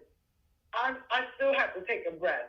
I mean, they made their plan Z look like plan A. And my dad knew something was going to go down because he wouldn't have time to tie everything up in my name. Neither here or there. The shit was so pugnacious. I still like, wow. You know, they will always wait until it falls back on the 44 or something. You're on point.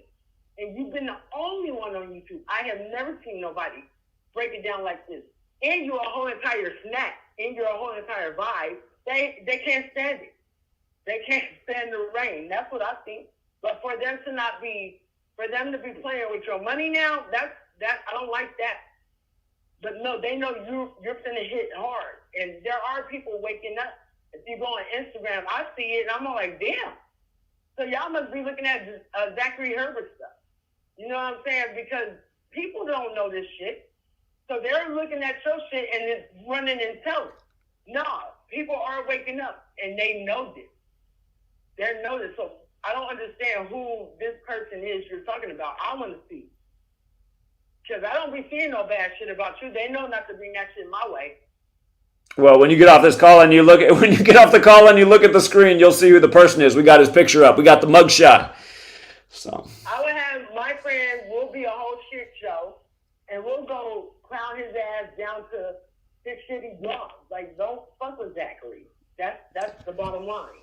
I feel like you helped save my life, and for that, I love you. I'm grateful. You know what I'm saying? Because you let me know I wasn't crazy. And now that I know even the stuff I didn't know that you put out, like they're scared to like really fuck with me right now. You know what I'm saying? You're a threat to them. You're a threat to them. That's why they throw a rock and hide their hands like a little bitch. You know what I'm saying? I don't like that. They're full of shit. They know you hitting hard. And when they little fucking pyramid scheme or whatever comes tumbling down, they'll all be exposed. They'll be in their granny panties at that point. You know what I'm saying? That's not cool. But no, I want to know who it is because I ain't seen no shit at all. And like for whoever's sitting up here like, no, it's not that, hard to see. And whoever still got a wool over their eyes in 2023, they're a fucking clone. They're a fucking Martian or something. They're not shit. Indeed. Because I don't. Not everybody's human. They're wearing meat suits, all kinds of shit. You know what I'm saying? They're doing demos. Like they're weird. So there's no way in hell you're that guy. So I know America hates it. I think you should just run for president. I really do. Like just let the world know you here. Like for real, because. Well, that is part of the plan, not to run for president because I don't want to be in office, but I do want to go to these big presidential campaign events and try and wake up all these people that are still voting in these rigged elections and see if we can turn some heads. So, again, that's why people out there who don't support the work, if you can find $1 a month to support the work, it does add up when more people support. We've lost over 3,000 people since we started Pound of Payment. I don't know why that is, but that's because they're trying to stop. They feel like if they stop your money, then they can stop you. Well, it's true because it does take money to travel. It's expensive. So, anyway. Well, no, we can't let it go down like that. They're full of shit. They're full of shit right now. They're scared of you stopping their whole entire power. Like, seriously, like, that might sound like a big claim, but you guys, the knowledge we have here, like, if we get enough people to see exactly what they're pointing out, it could stop their power, because people would be like, oh, man, these games are rigged. Maybe they are sacrificing people. Damn, the election's rigged. Man, the news is bullshit. You take all this stuff away, society changes. Instagram, there's a lot of people, I listen to them, I say, well, this sounds like Zachary Herbert. You know why? Because I know Zachary Herbert's voice. I know how he talks. I know the information he's putting out. So somebody's listening. Somebody's putting it out there, and then these people are getting like 29,000 views in one day just by what they're putting out. They got a big ass following because of what you're putting out. And I even, I forgot, what is his name? Izito. Some guy, he said, I heard this guy, Zachary Herbert. He even gave me a shout out in his stream he did. I think that was the night before last night. Yeah, because that's where, and he had like 1,500 people. You know what I'm saying? Watching at one time. So your stuff is getting out there. They want you to believe it's not. They won't be fucking with you right now. That's why they're fucking with your money. Because they know you're at the top of something. Someone's waking these, even the most ignorant ass people up. They're waking up and putting the weed down and shit. You know, and scratching their head and saying, oh, shoot, 1 + 1 is 2. Hold on. You know what I'm saying? So you're doing something. Something. They would never fuck with somebody's money unless they're fucking with something. Yeah. I think you're right about that. Again, friend, I really appreciate it. I wanted to end this stream at the 2-hour mark, and I did go over. But thank you so much for your nice words. I do appreciate it, and I'm glad you're alive and with us. It's the truth. It's the truth. I wouldn't be alive if, like, you know, when you made me feel like I knew I wasn't crazy. And, you know, there was nothing nobody could do. Because now I'm ahead of the game. I can tell by their movement. I can tell even by the frequency that they try and push out in the air or whatever, what day it is, if it's the 44 or anything. But I know, like, they go to the very depths of what you know. They're trying to figure out. They're probably tripping out right now. Is this the Messiah? They're probably on one right now, snorting dope or something, trying to figure you the hell out. So while they're trying to figure you out, they want to mess or corrupt your money and stuff like that. But spiritually speaking, you cannot mess with somebody like you and God not lay a hand to the wicked. And I've seen God do crazy stuff to the wickedness of the wicked that try and surround me. So I want you to be encouraged that, you know, no, because God is for you. God honors what you're doing. It's written in the word. Everything you're doing is like, no. Jesus thinks, no, you're that guy. Can't nobody say shit about you right now. And if they keep it up, they're going to see themselves fall into the pit that they set for you. They cannot play with you right now. They can't. But they try and throw a rock and hide their hand. They're doing it too crafty. They're too scared of you. They wouldn't be too behind the scenes with the shit. You left a live and the punks wouldn't even come up and speak up. You know? No. Nigga, you ain't shit. Your mama ain't shit. So don't play with that. No, I want to know who this is behind this thing. You know what I'm saying? Who's behind it? Because they even add on fake numbers to make you believe people are following. They will dub a page. This AI shit has gone too far. So I would know right away, depending on the page, if it's AI or if it's somebody really behind that shit. If it's AI, it's the big dogs trying to make you think something. Because can't nobody just throw your name out there with all the stuff that they know and all the supporters you really got. You know what I'm saying? You doing something. This is like your 30th page. Come on now. You know it all. You got the rule book and the handbook. You wrote the book. They don't know what to do. They don't know what to do. I bet you they got the letter by numbers trying to figure your ass out right now. That shit saved my life. So, no, I don't play when it comes to you. Like, that shit is not funny. It's not cute. They better leave you alone because I'm a whole snack too. And I'll whoop somebody ass behind Zachary Hubbard. I said it. Thank you. I really appreciate it. And I do got to wrap up the stream. But I appreciate all your words. Thank you for calling in. No problem. All right, you have a good night. No problem. Thank you. You too. Appreciate your generosity too. Thank you. Okay. Yeah, I do got to wrap it up, but how disappointing. Who's the fraud and nobody calls in with a real debate? Just one moron who's like, you don't place bets. How do you know that? Oh, I don't know that. Then what the fuck is your argument, moron? There's got to be somebody who's a better caller than that. How about one of those retards going to the Cowboys game yesterday, walking by Evan, or one of them out there watching? Call in. 509-560-4982. I need at least one person to call in and try to bring it with how I'm a fraud. Got all these retards leaving comments day after day. Zach's a fraud. Gematria's bullshit. Gematria's a scam. Okay, call in and explain how. Because I've been backing up my points for a decade. Let's hear you try to back up your points. Yeah, again, this guy on the screen, you guys, this is the dedicated troll who claims to have only been trolling me every day since 2017. He says it's a lie when I say he's been trolling every day since 2015, but I'm pretty sure 2015 is right. Because again, when he started here, he just had a Carolina Panthers avatar, and there was another troll before him under a different name, but with a Panthers avatar that had been here since 2015. I think it's the same person. 8 years of trolling. How pathetic. And I guarantee right now, this guy whose face is on the screen, I guarantee you he's watching in screen recording right now because he screen records everything. It's like he's paid to do it. But he won't call in, and he'll leave a comment. He'll say, I won't call in because Zach wouldn't let me talk. Call in and prove yourself wrong, fucking loser.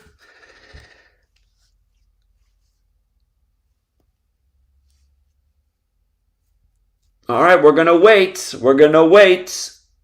Cuts1 can also call in. He can also call in. I bet he's watching right now. He's probably, snorting boulders.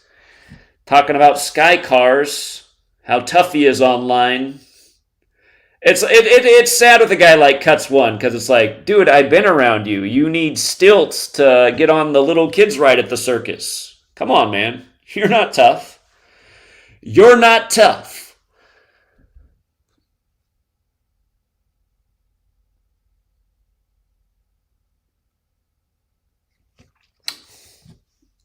Is that right? Is that guy, is that you doing that? Oh, man. Yeah, these ballless losers that'll talk shit but won't call in. It is pathetic. Let me see. Let's see if we can find it.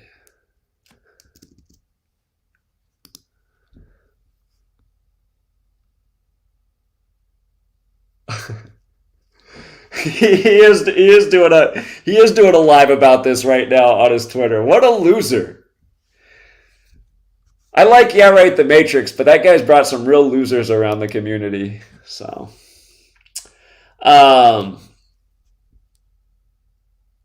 yeah, Cuts doesn't have any balls, you guys. And that's why he's alone and mad about it right now. 661. Hey, Zach, I'm not a troll. Just want to call in. Maybe I should wait till Wednesday if it's off topic. What's the call about? Oh, just an observation about some Mexican artist named Peso Pluma, which basically just peso is the Mexican currency. And Pluma, like plummet. That's what I get from it. So there's a supposed assassination hit out for him. I think it was like October 14th. Is there any significance to that date? October 14th? Yeah, I think that's the date the note had. That's the day leaving 78 days left in the year. This year it's got 67 date numerology. Just with his name, like money. Okay. Yeah, I probably want to do it more. Okay. All right. Call back Wednesday. Fuck the haters. All right. Yeah, indeed. Later.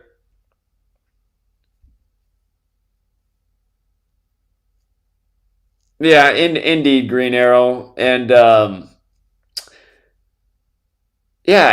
just these people are pathetic. All of my trolls are pathetic. It's sad how many pathetic people are in this world. I give them all the time in the world to call in and present themselves, and they got nothing but excuses. People are like fleas,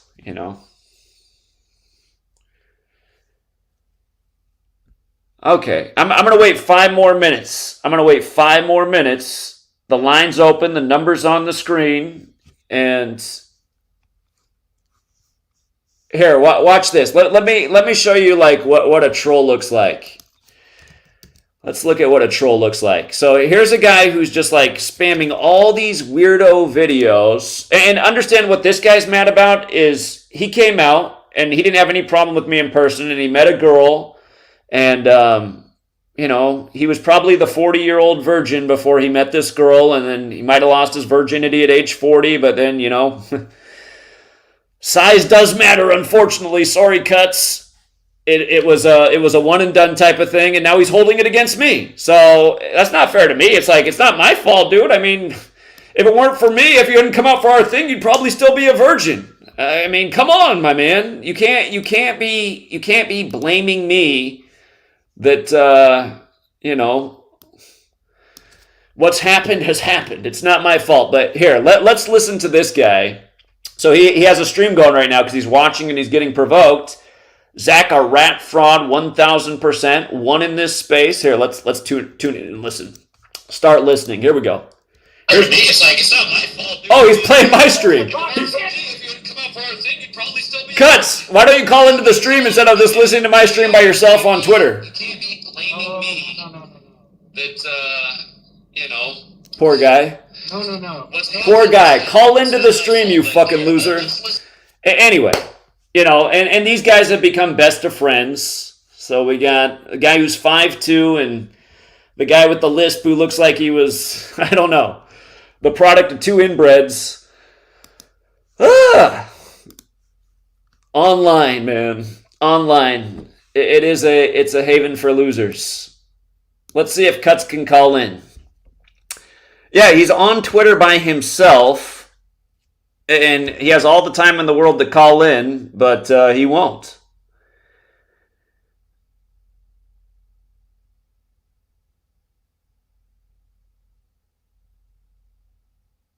Yeah, call in and explain it. He's been like ranting for 4 hours at a time, just saying the same stuff over and over. That if you believe in Gematria, he's got a sky car to sell you. It's like, okay.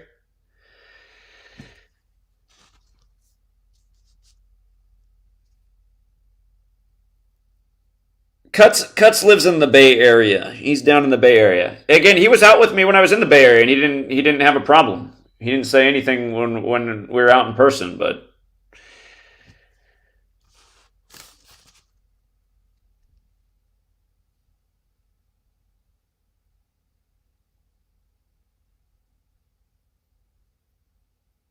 no, you can't pick on a guy like Cuts unless you're also 5'2". It's like beating up a little kid. So, we're going to let Cuts have his angry little tantrum. Poor guy. But yeah, it wouldn't be fair to beat him up. And I don't know how tall Lispy is. I haven't seen Lispy in person. If I saw that Lispy was 5'2", I'd probably just let him go as well. That is a possibility. But no, I wouldn't beat up Cuts because he's just too small. So, be like going to the elementary school and starting fights with 5-year-olds.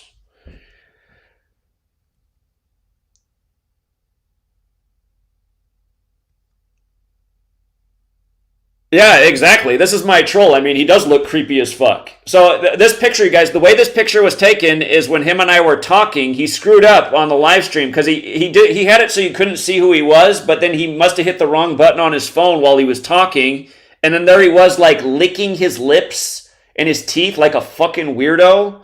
And somebody got this screenshot while it was going on, but it's like, okay, this guy's even a bigger fucking loser than we could have ever imagined. The guy's literally talking to me. I mean, if you're talking to somebody and like obsessively like lipping your lips and teeth, I mean, what is that like communicating? God. And if you guys have not heard this guy talk, it's just the icing on the cake. I mean, you think the picture's bad, you should hear his voice.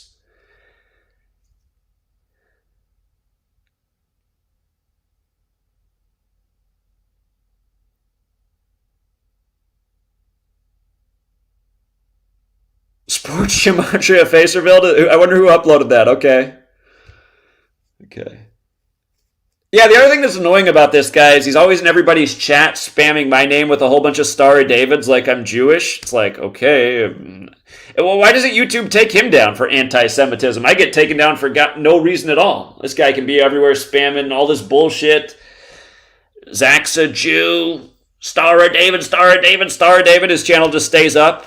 I upload a video about Professor Dave Explains making fun of astrology. I just upload a 1-minute clip of him saying that and then do a video addressing his comments and why we should have a debate. And then I get suspended for a week for copyright. It's like, God, I can't even show a 1-minute clip of this guy and just say, hey, here's why we should debate about this. This guy can make a whole channel, with nothing but my content, and YouTube has no problem with that. Yeah, again, you guys, I mean, it is true what the woman said a while ago about people being jealous and haters. And I mean, again, we're looking at it doesn't even need to be explained any further. It's already understood. So,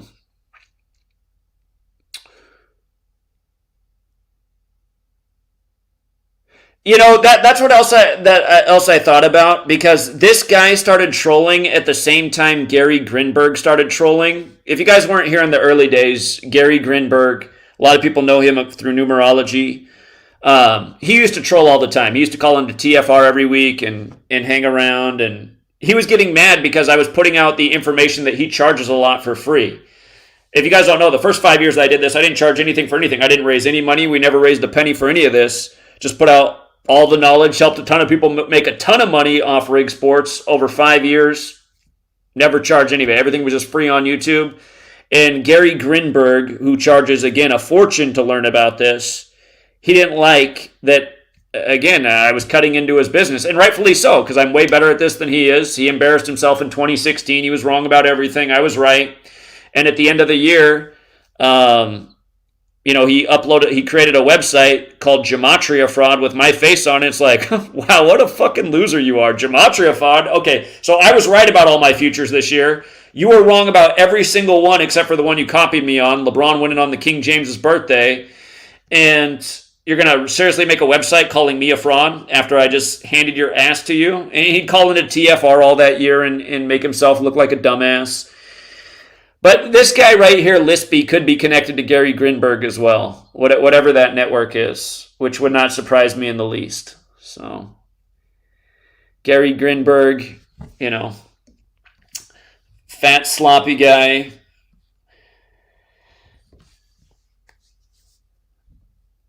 Who, I don't want to boast about myself, but again, I'm sure both of these guys, if they could switch bodysuits, they gladly would. So,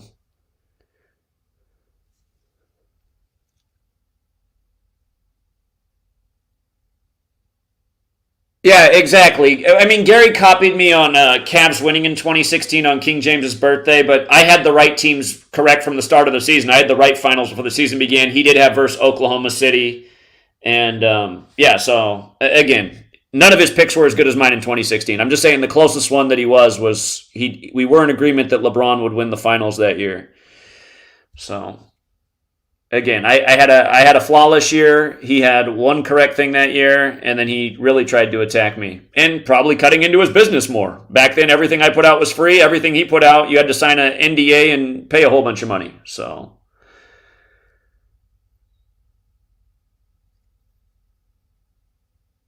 yeah, Gary's another guy who's not tough. He's not going to come find anybody. Short little fat guy.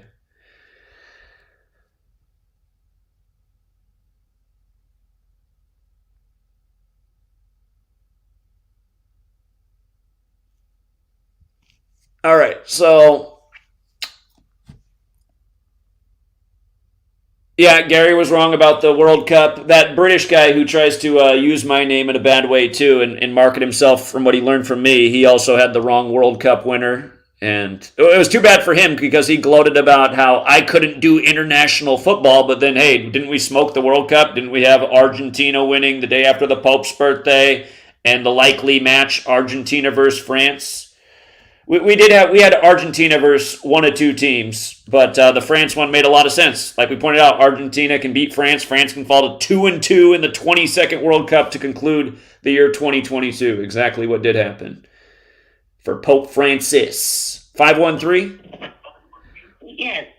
Hi, Zach. This is Stardust 2 in your comments. I don't normally comment on your videos. I've been watching you for years, and I really appreciate everything that you do. I'm calling in with a little bit different information. If you don't want me to discuss it now, I'll hold on and let you continue with what you're doing. I can't hear the stream because I'm down here where Hurricane Idalia hit, and I don't have internet service, so I only have one device, and that's my phone. Okay. If I go ahead and speak. Go ahead and share what you want to share. Okay. Calling because my numbers constantly come up consistently. I see in the news my birth date, other family members, and with the weather control stuff, I really would like to ask you what you know about Hurricane Ian and Hurricane Idalia, because I was literally in the area where Hurricane Ian hit 2 weeks before Hurricane Ian hit.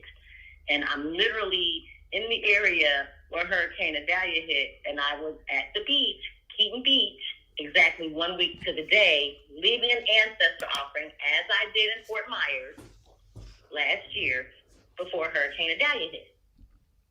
I think they know who I am. And I know this sounds strange. It's one of the reasons why I try to stay under the radar, but at this point, I'm tired of being afraid to speak up and speak out. So I just would like to know, do you think that they maybe have been trying to target certain people because of their bloodline or things like that? That might be possible. I mean, they make movies about stuff like that, and a lot of stuff they make in the movies is stuff they are actually doing in real life, so that's possible. Okay, well, how would we know if it's me for real? Like, is it a way that I can give you certain information about me? I'm not going to be able to answer that question. I mean, that's above my pay grade. You'd have to know who your ancestors are, I suppose, and why they would be targeting you, so... I do know who my bloodline is. Okay. Well, you would be the best person to answer that question. And if you are worried about that, be aware and always have your head on a swivel. Okay, well, thank you, Zach, for everything that you do. I have been watching you for years. You are greatly appreciated. I constantly share your information with everybody, your channels.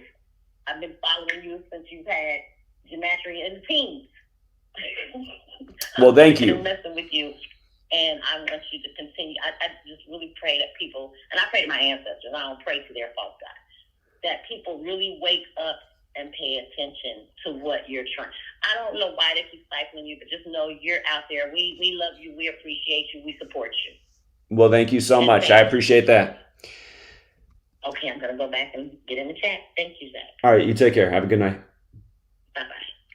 All right, so again, it's amazing how many people are online attacking my name and trying to undermine my credibility, but they just will never call in and bring it. I mean, if I'm such a fraud, it should be easy to call in and prove the case. Shout out to Green. Yeah, I hadn't gotten any Cash Apps in a minute, but 2 have come through tonight. Thank you to Abra and Green. So. You want to know something real interesting about the day Mahomes is born on? Again, the NFL's birthday where we began. It's the 260th day of the year, and notice Kansas City Chiefs, 260. How many guys have we pointed out who have the perfect name, who play for the perfect team?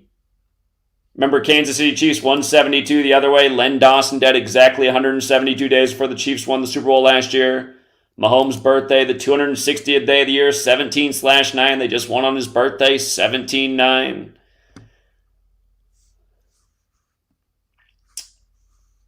Well, where's the Gematria fraud? Where's the argument that Gematria is a fraud or that Gematria is bullshit? Somebody got to bring it.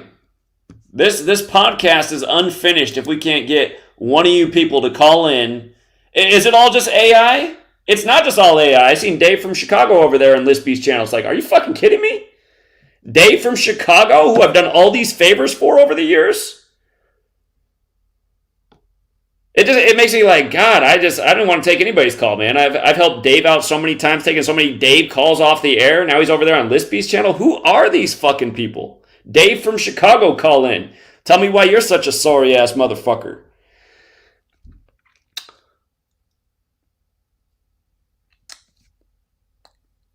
poor Cuts right now. Cuts is showing like how you become a 40-year-old virgin.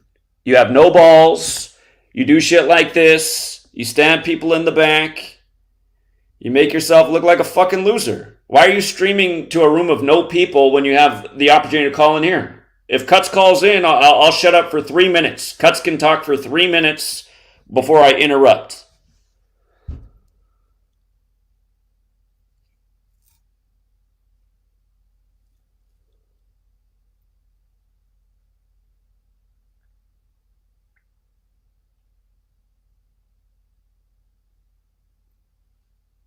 Yeah, exactly. It's just like, dude, I mean, Cuts got dumped by a girl, and I don't really know if it's over a little pecker, but I'm just assuming since he's 5'2", poor guy. But yeah, again, to just have like a tantrum about it online, it's just like, dude, there's plenty of fish in the sea. Go meet another woman, you know?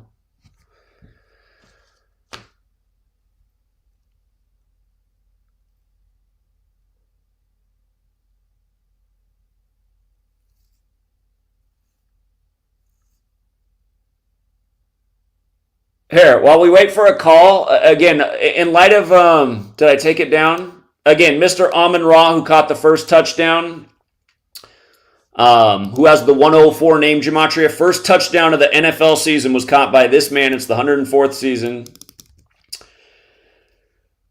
In light of that, let's again revisit this phone call. I just want you to listen to what I said. Again, this was the middle of a live stream. It's been cut and made into a shorter video.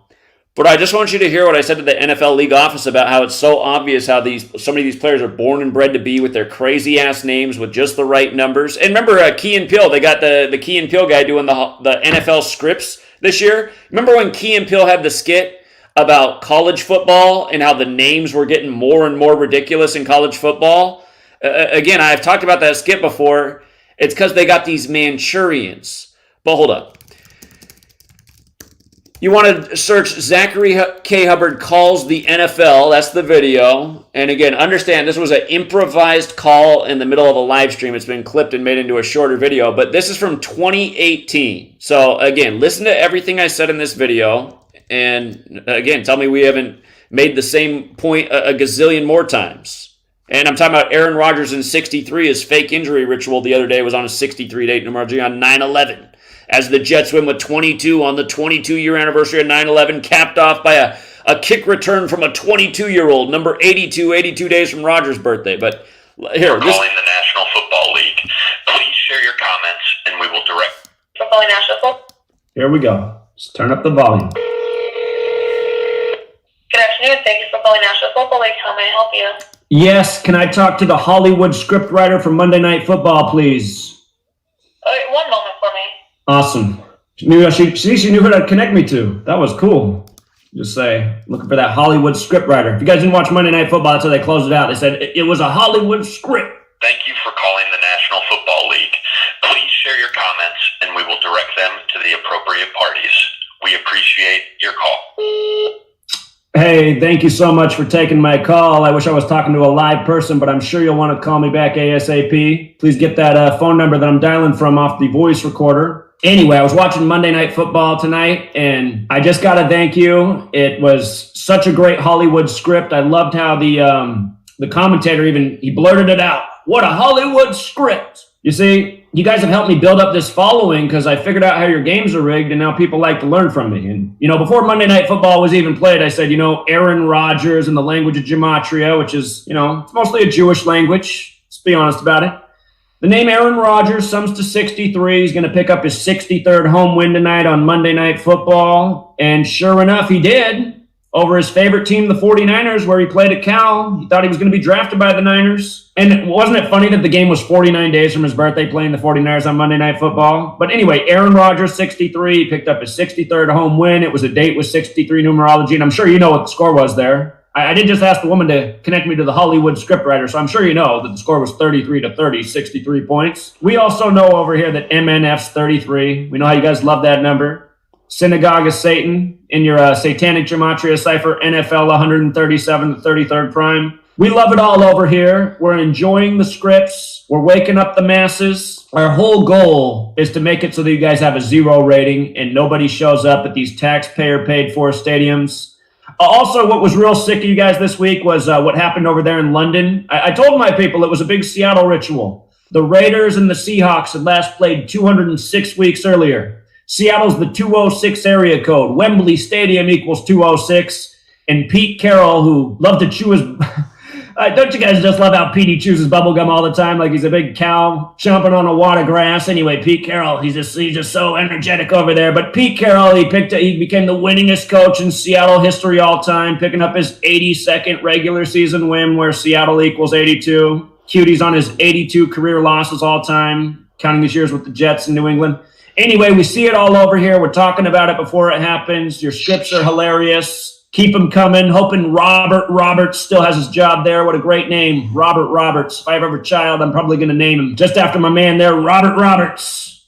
That's you listening right now, Robert. Keep on keeping on, brother. What was your dad's name? Dave Davidson, the son of Steve Stevenson. What else? Debbie Dills. That wasn't your mother.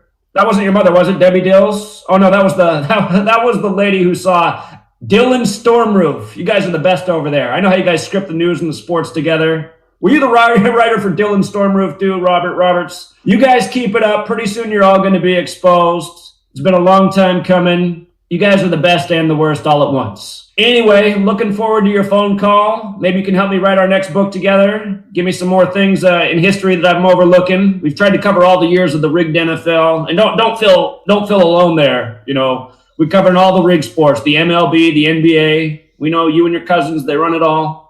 This isn't anti-Semitic, is it? I hope not. Speaking facts shouldn't be anti-Semitic, but we know who runs all these leagues. We know who's into the Kabbalah and the Gematria and naming their children with whatever ridiculous name has the right numbers, like Robbie Roberts.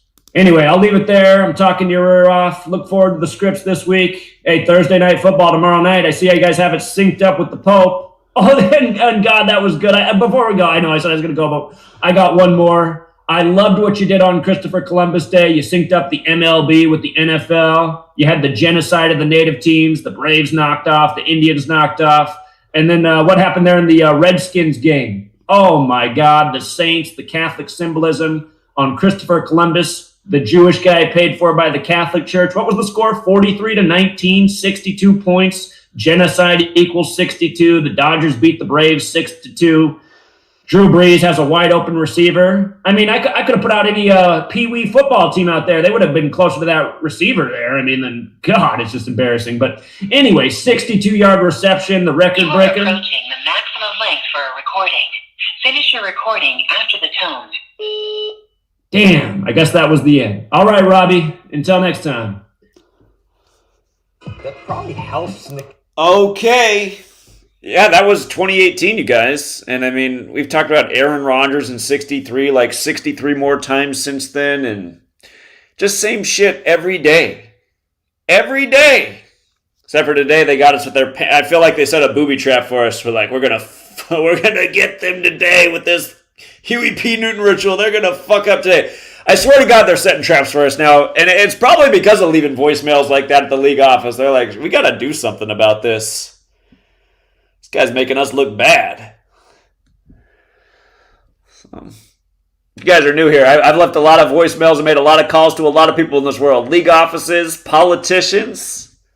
We've definitely dropped some seeds, man. And there's been some interesting calls. So...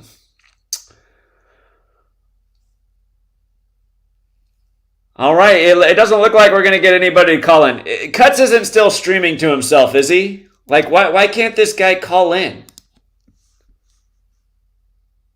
Oh my God, he is still. He's still going. He got some people in the room, though, since we broadcast it. Is he just playing my recording, or is he actually saying something? Cuts, call into the stream. Explain yourself. You know? Just so you know, some women are into little peckers. You just got to meet the right one. Just stay persistent, buddy. There's somebody for everybody. I got to check in real quick on his stream just to see if he's saying something. I got to like at least hear some kind of critic just to again be reminded that my critics have absolutely nothing. Let's hear where Cuts is at right now. Right? I know, they've death threatened me too.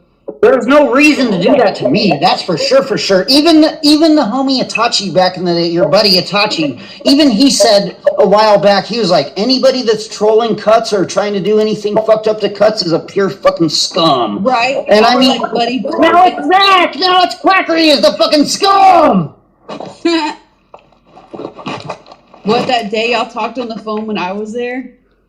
Hey, Quack and Fraud, you're in here, bitch! Fucking, I gave you a fucking microphone, you fucking fraud! Oh, yay, hi, Let's Zach. get Charmed One on your fucking stream, bitch! Zach. Quit yelling. Hi, Zach. Nice to meet you. Whoever threatened Cuts. Whoever threatened Cuts. What's up? I'm the skeleton. How come you're a terrorist, rat, piece of trash, fucking fraud, fucking scum, bitch? A crack smoking loser trash. Let's not yell. Okay, so what I've heard about Twitter Spaces scum. is You're going bye-bye, bitch. Quit yelling. When it's your turn, you need to mute and not yell. Come through, bitch. We're gonna drag you away. Gematria, your bitch ass. So Zach, you fucking scum. Cuts, real question. Cuts, have you ever been in a fight? Cuts. You're fucking going off the cliff, bitch. Cuts, have you ever been in a fight in your life? Let's be real. Not fucking trash. Cuts. If we have the boxing guy doing the announcement, what would it sound like? Talk about people's private parts. You have a little dick. And then say, oh yeah, Texas Julie, she's got a skeleton. I ain't doing no fucking stupid videos with you, bitch. But then you're going bye-bye. You'll get blocked. Your chat's very cool. Texas Julie, what's your motivation to hang around the community and spread false rumors like you do? Fucking scum. What's up? Say something. Is he a speaker? Can they not hear me? What the hell? I've given him an invitation to speak. Let's hash this out, guys. This rat trash is trying to set me up by going on his show. I called you fucking rat ass 10 times, bitch. Yeah, I called you 10 times, you fucking scum. He hasn't called a single fraud. time. I texted you on both of your fucking phones and called you and said, curse on you and your family, bitch. You fucking go in a box, bitch.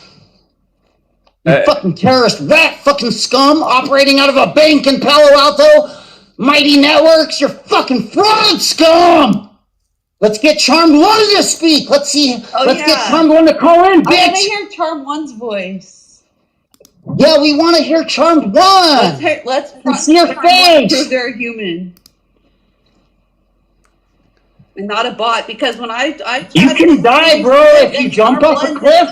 You can die if you run on the road, and you can die if you do this garbage rat trash that you're doing, bitch. Cuts, when you keep yelling, scum. we can't both talk. Can you guys hear me? I'm sorry. Yeah. You can hear me. And then Green Arrow came in, and then Green Arrow's a human, so then Green Arrow knew it was me and deleted. Look who's in this chat right here. So you have Cuts, you have Sports Gematria, who's. Does anyone else want to say anything to Quack and Fraud? Can you guys hear me? I thought I said. What is going on? How's this shit work?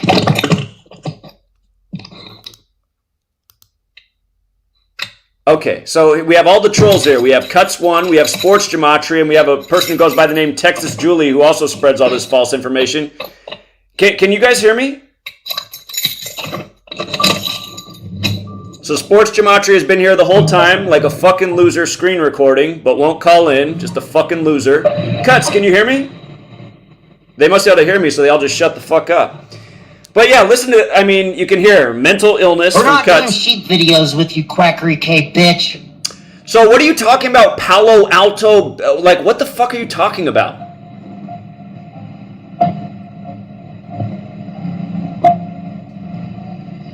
They're all just going to shut up now that I'm here talking. I was asleep. I fell asleep, and then I got a text and woke up, and then I Yeah, looked back you're at like this asleep chat, and in like these Daria's like, "Is that fucking- Jules?" I wasn't even You're like calling asleep in in. these Daria's asking Yeah. if it's me on there. She's obsessed with me, always Unbelievable. bringing me up. How dare you, Zach Quackenberg, fucking talk shit about Yeah Right for bringing in bad people? Fuck you, you're a rat trash. You're threatening tons of good people, you fucking scum. Who have I threatened? For no fucking reason. Who am I Why? 'Cause there's a threatening? Jesuit hiding in the dumpster with a box on the dog. Get in there, bitch!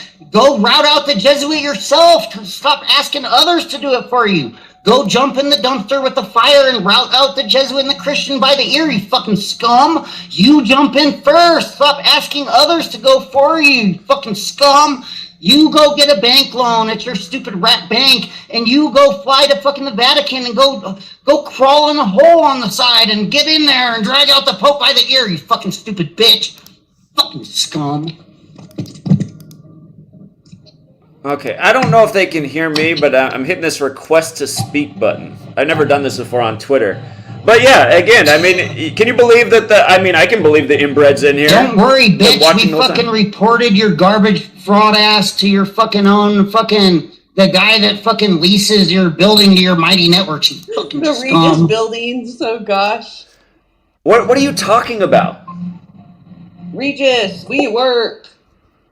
I actually get hey, just so you know, Zachary Quackenberg, I gave the guy that owns the building to your Mighty Networks your fucking stream from this evening and told him to watch it and look at the chat and see these rat trash scum operatives fucking threatening people for no reason over your stupid sports. Nobody's threatening fucking fraud. anybody. You're the one I mean, online. we're talking a rat fucking trash fucking fraud that was smoking crack on 9/10 for 9/11. Who was fucking smoking with crack? two demons saying bye today, come on down and bye bye baby. That was Gematria. hilarious. Those guys. I mean, that wasn't funny. Unbelievable, you fucking crack, fucking fraud, fucking Carwin scum. said Zach was high. I missed it where you hit the blunt, the crowd. This fucking quack, I didn't fucking see that fraud. part. I mean, it was sad. It was a sad day for me. It was sad for me I felt like my soul almost left my body when I saw. My heart dropped and my soul almost left when I saw Zachary Quackenfraud hitting the crack and his soul leaving his body. Okay, anyway, he just keeps talking shit over and over, just talking nonsense. Here, Troll's calling in here. It could be the inbred. Is it the inbred? No, this is Abra. I just want to say something. That's pre-recorded because if you can't get a word in, whoever he is, that sounds like a real guy, but it sounds like one of the munchkins from the Wizard of Oz. He is a munchkin. He is a munchkin. So. Minuscule in every way. Okay, marble size, probably Vienna sausage. Neither here or there. It's a troll. And it's 100%, now that I hear it, it's real people, but they're pre-recording shit. And you can pre-record something and make it go live, like if they're doing a live feed. The fact that you're talking and you entered on their shit, but they can't hear you, and it's trying to make it seem like you're not saying nothing, like you're a bully. No, that's pre-recorded. Well, if you've been watching his channel, he's been just like saying the same stuff over and over. None of it's true, but he just keeps saying the same things. I mean, he literally has like 4-hour live stream just saying the same thing over and over. It's like, what's going on with this guy? I mean, like, how bad is the mental illness? That's not live stream. Can somebody tag the page in the chat? That's not live stream. He's pre-recording those and hitting them as if they're live stream. It could be. Anyway, but yeah. I know that for a fact. Sure. You absolutely could be right about that. Able to get a word in. Okay. You're not able to get a word in, so that's crazy for them to make it seem like you're scary or you're not coming on their show and shit like that. And they're trying to overpower and talk to you, and they're taking turns to talk like if they're doing a live. They're not live. That could be. We did the inbred's in the room though, which is just hilarious. It's just like, see how pathetic he is. He sits around the whole time to record, but then he won't dare call in, and he'll post to his community that I won't do it because Zach would cut me off. No, fag boy, call in and prove that that's false. But again, thanks for the call. They're crazy. Appreciate it. Thank you again. Okay. All right, you have a good night. Thank you. Okay. Yeah, how pathetic.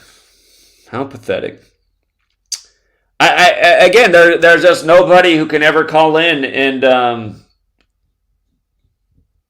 back up their slanders. So all people can do is trim up videos and play rants, out of context and try to paint some picture that isn't the case. And again, it's just like, to dedicate your whole life to harassing me, really, what did I do to you? Showed you how rigged the game was to try and help you out?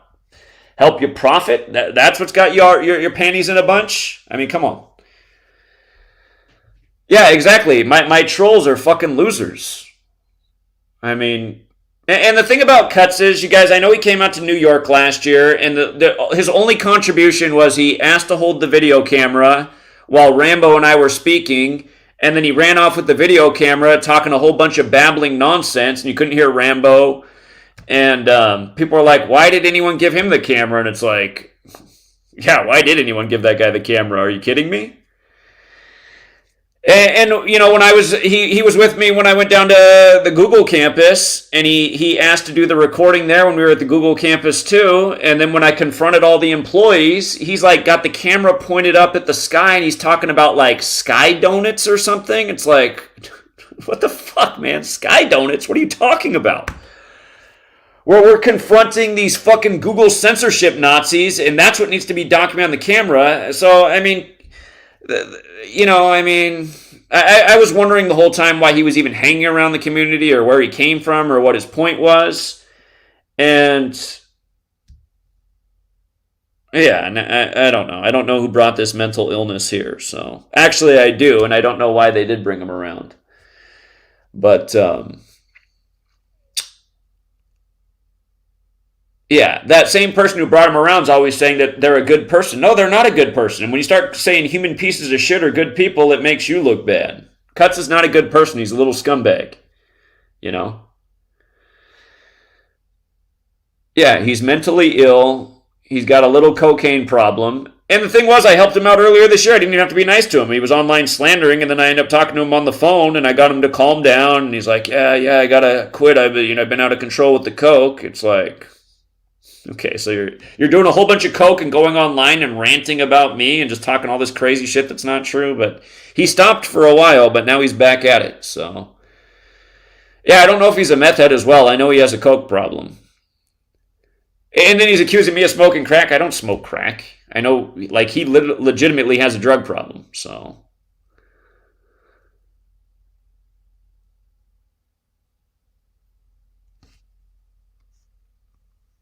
growing your own food these days is tough. You need a greenhouse. All the shit they spray in the sky, man, it's making so people's harvests aren't right.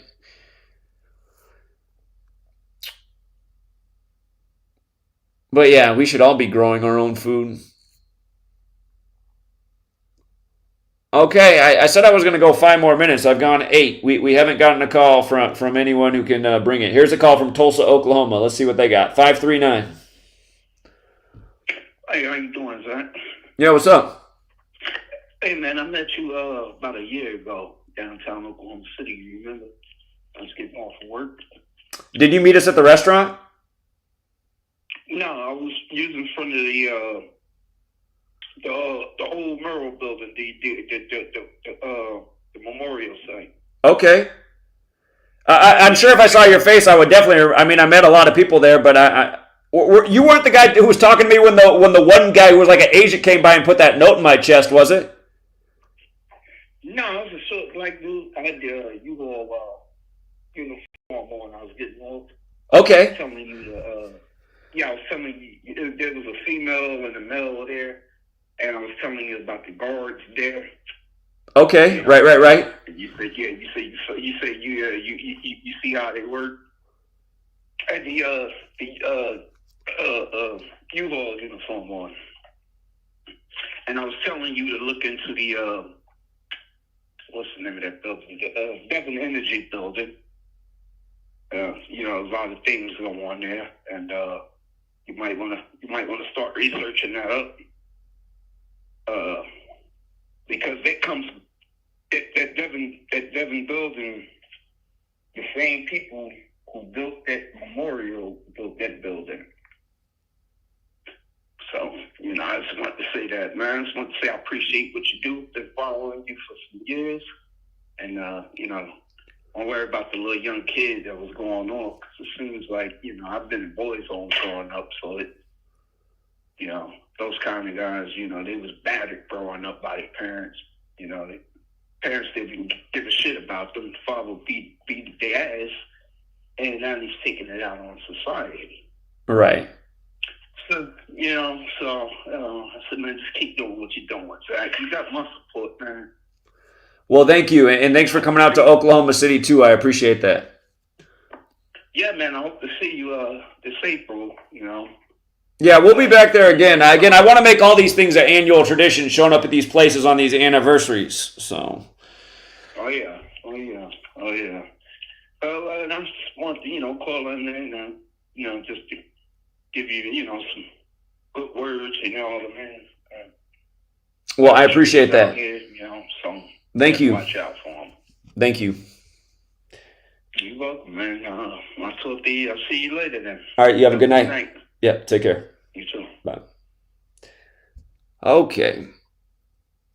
Yeah, Oklahoma City, man. I mean, that's where ever since we went to OKC, the support's been nothing but down. And wasn't it funny how when I got there, the guards were waiting for me? It's like they knew I was coming. They didn't even let me in the building. They went hands on as soon as I got on the grounds of the bombing site. That was a surprise. I was very shocked by that. But yeah, and again, I mean, it's just like out of that trip, because of doing that, financial support went way down. It started going down right away after that. Got the car keyed. I mean, it's just... Anyway, that's part of the reason we're not doing as much traveling as we did last year, because support went way down, and it's kind of like a thankless job. It's really hard work to drive back and forth all across the nation and pound pavement and get out there and put up with, the harassment from the authorities, and then, got to get back and get the hood of your car fixed because it's all keyed up. And anyway, thank you to the people who did not fall off. So,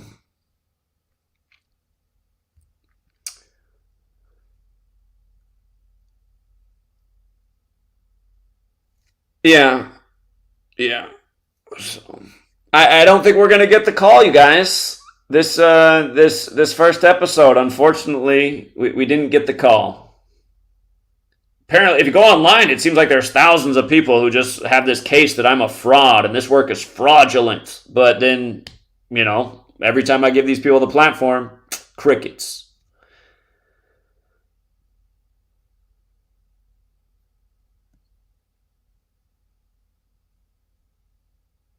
Yeah, I definitely need to be in D.C. I wish I lived in D.C. I feel like that would be the perfect place for me to live. Sweet Lady says that if they make her get the jab this year, she's going to quit her job. So, in a way, I almost hope that does happen so she can quit her job and we can relocate. I would love to be in... I need to be on the East Coast. That's where the action is. So, could happen. Could happen sooner than later.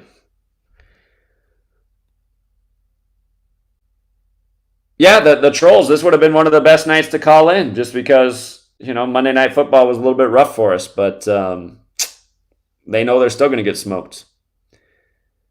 Shout out to Ralph in LA. I see Ralph in the chat. Ralph's another great teacher of the information. He's got a little book of his own on Kobe's death.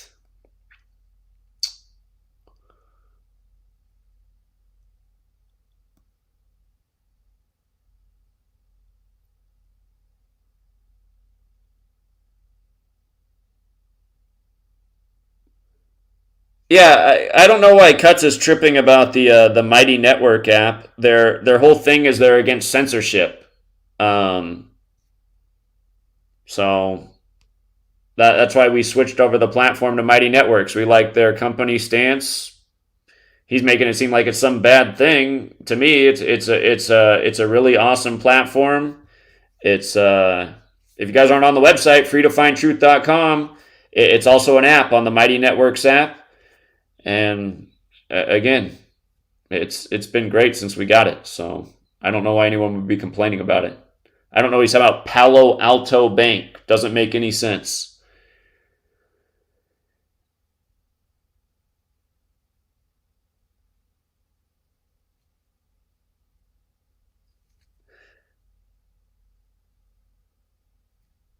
Dr. Shiva, yeah, I don't know. He's just all I think about when I hear the name Dr. Shiva is just how much attention he got. They're just like he the names that rose up in the time of the pandemic who got all the attention. Dr. Shiva, Tenpenny, Del Bigtree. I mean, these are all the people that got all the attention. And as far as I'm concerned, the information they put out, it doesn't hold a candle to what we've been putting out. I mean, none of them forecast COVID and all that as accurately as we did. None of them saw it coming years in advance as we did. And then none of them helped get out the word about what we put out. So here, this could be a troll. No caller ID? No caller ID. You're just going to call in and say nothing? Okay, so we have no caller ID just sitting here saying nothing. Okay, adios. I mean, and that's the tactic too, to just call in and say nothing. Like, what kind of weirdo fucking loser move is that? These people get mad when I say all my trolls are fucking losers. Where aren't they? Here's one on the screen. Does that not look like a fucking loser? I mean, I hate to judge people by their appearance, but seriously, does that not look like an inbred fucking loser? Licking his lips while he's talking to me. Like he's See, the problem with a guy like that is if I said suck my dick, he would. That's the problem with this fucking fag on the screen. Who won't call in, but he'll sit there and screen record. He won't play this part, though. He doesn't want his face out there. He's a little bit embarrassed about that. That was an accident.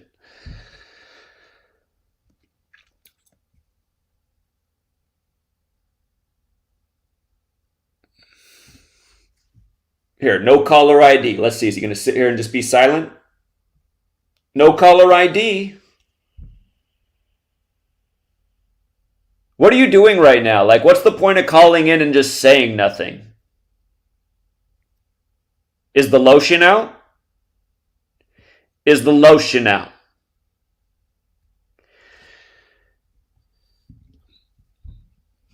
Okay. Adios. God.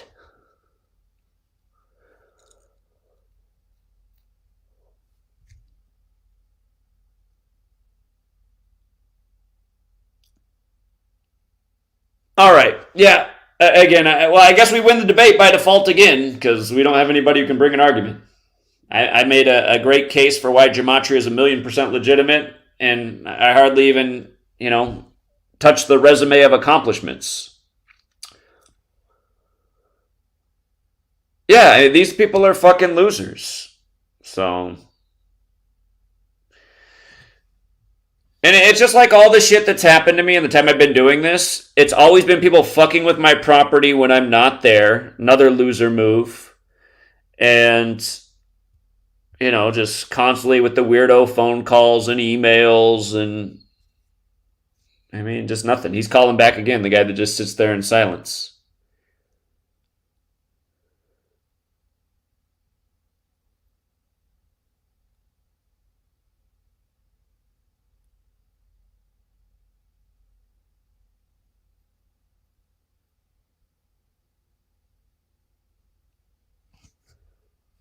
All right. Well, we'll wrap it up there. This stream went way longer than I meant to, but we were trying to get one of these people to call in and make a case, and it just isn't going to happen.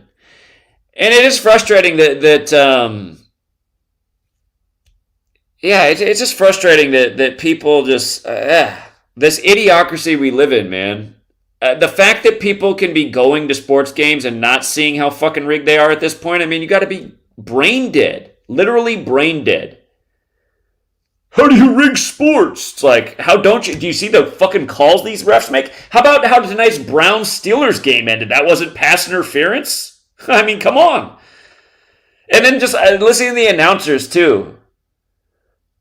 The language they use. As they show you in the screen, the blatant pass interference with the no call. And then Joe Buck's like, it looked like there might have been something there. His hands are all over him. He's holding him. He's pulling on his jersey. It's the same shit they called pass interference for earlier in the game. Should be the call right there. So...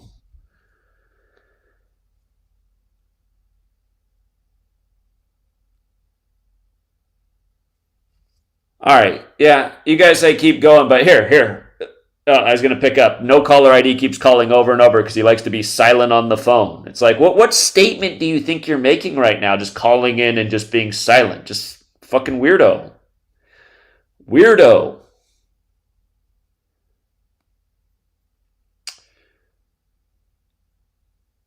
The other thing that's so frustrating about this world now is how they really have changed society. It's like everywhere is dead. I went downtown Portland. I was thinking about pounding pavement, and I couldn't even find anybody outside on the weekend. I was like, what the fuck? The only people that were out there were homeless. And I thought about getting out there and talking to the homeless. But it's just crazy, man. It's crazy what they've done to society. When we were in Oklahoma City the other year, it was a ghost town. There's like nobody in the whole city. The only people that were out in Oklahoma City were us. New York City still has people. Los Angeles still has some people because there's so many, the population's so huge, but it's just like everywhere is a ghost town. I was just down where I grew up at, and I went by the old tennis courts that used to always be packed. You always have to wait to get on the court. When I was growing up, you'd have to go on the warm-up wall and, hit the ball back and forth until the court opened up. Man, I was out there, not a single soul anywhere in sight. 4 open courts. It's just like, what happened to society? Nobody goes outside anymore. 412, do we have an argument? Hey, Zach, what's up, man? Yeah, what's up? Hey, what's up? What's your take on Sports Gematria, bro? Every time I go on their videos, they just talk shit about you, and it's hilarious. Well, we've been talking about what an inbred fucking loser he is with no argument and no balls, and how he just edits and falsifies everything, and just a human piece of shit. We already covered that. So where have you been? His face is up on the screen. There's his cock-sucking face up on the screen, Oh, is that the dude? That's him. Oh, and then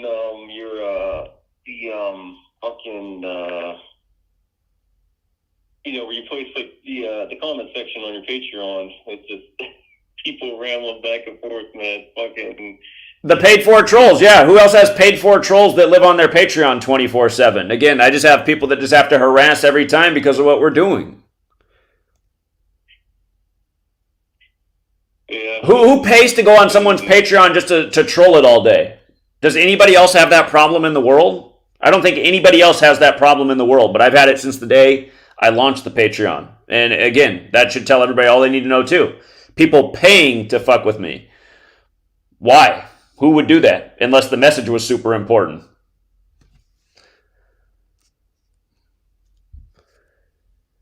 All right, anyway, I think that guy's a troll too, so adios. He's probably one of the trolls that hangs out on there and trolls all day. Calling in 3 hours into the stream. What about Sports Gematria? Oh, yeah. Like we haven't covered that, dumbass. I think Daily Picks is Sports Gematria as well. I think they're all the same people. So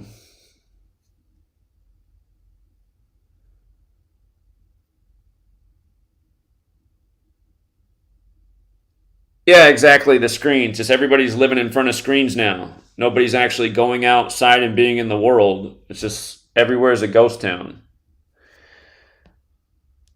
Is it the same caller? 412. By the way, bro, you look like a fucking. Hey, bro, you look like a fucking simp. I know you subscribe to OnlyFans because you can't get no pussy in real life because you're a fucking simp. You're the king of all simps. As I imagine, so sweet ladies in the house right now, buddy. Sorry. Hey, maybe Sports Gematria will suck your cock. Adios, loser. What a dumbass. I mean, what kind of shit talking is that? God. The people would call in and talk like that. I guarantee that guy's another 40-year-old virgin. Poor guy. I've never had any problem with the ladies. Never had any problem with the ladies. Sorry.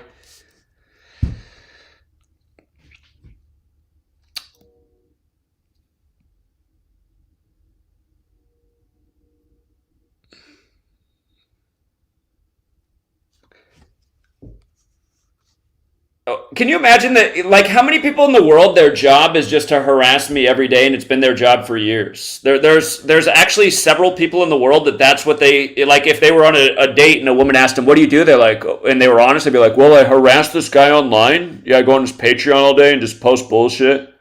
I call his phone a lot and don't say anything. Sometimes I'm even, I got the lotion out while I'm harassing him." Fucking jerk offs, dude.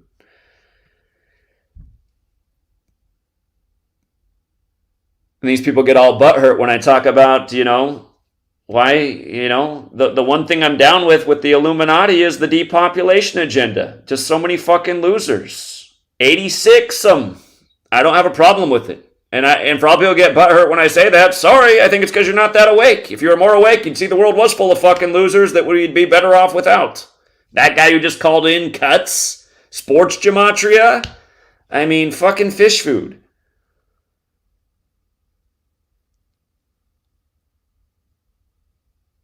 Oh, I'll start doing college football once baseball season's over, man. We've murdered college football many a times before. However, last year I did have my worst year ever, so I am still a little bit sore about last year's college football season. Sports gematria is trying to bait cuts into, little fellatio. Abra, you didn't have to do that again. Thank you, Abra.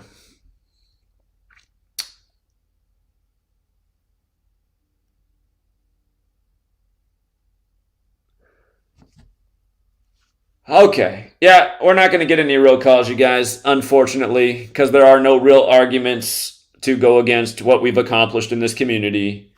And again, the losers love when we have a bad day. It makes them feel like they've won something because we have a bad day with the picks, but we don't have nearly as many bad days as we do good days. And this inbred that's up on the screen, the one other point I need to make is the only time this guy did anything with his channel besides harass me, it was so fucking pathetic. If you guys don't know what this guy does, like he'll put out a video with, he can't even do math, you guys. Here's the point about how he can't do math. When Liz Truss was the prime minister for 45 days, this guy, for whatever reason, decided to do a video on that, and he couldn't even count how many days she was in office. He had the wrong count of days. She was in office for 45 days, which matters because the word bridge equals 45. Like a truss is part of the architecture of a bridge. And again, the operation for when the Queen died was called Operation London Bridge. And remember, Liz Truss became the prime minister on 9/6.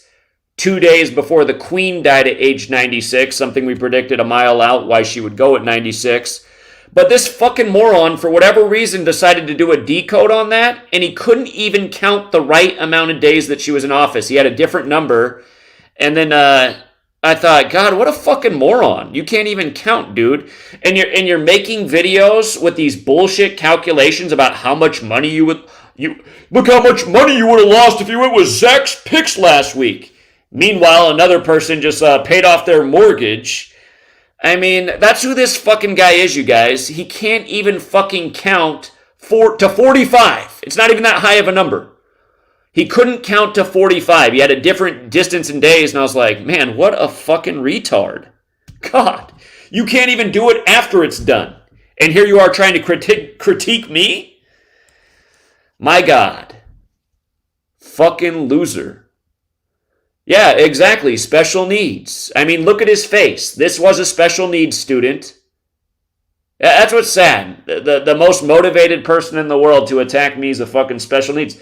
And again, well, I don't want to offend people, but there was a guy who's supposedly a villain who thought maybe the world would be better off. I'll hurt too many people's feelings if I say what I want to say, but people are just too soft. People are too soft, man. That's the reality. Special needs. Hey, go work in a group home and see what happens when the special needs comes in. The other 15 kids don't get any attention because the special needs kid needs so much attention, and you're like, well, look at this. Now 15 more kids are suffering even more because of the special needs kid. Do we need... The world's overpopulated. Do we need the special needs kid? I mean, anyway. Sorry, guys. there are some things I do have in common with some of the people like Henry Kissinger. I'm not saying I'm right, but sometimes I see where they're coming from. So.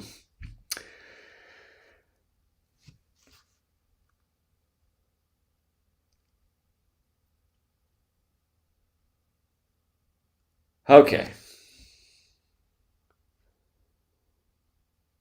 All right, I'm done. The trolls aren't calling in. We win. We win again. It's another victory. Another flawless victory. Shout out to Green and Alicia as well. You guys are very generous. Thank you very much. All right, instead of keeping up everybody too late with this stream, we'll wrap it up right there. Again, we'll do these streams all Monday. Always on Monday after the football game. We'll recap the greatest narratives of the week. Because, again, for all you guys who don't like sports, realize the sports are connected to the politics, to the history. It really is a great way to study the subject.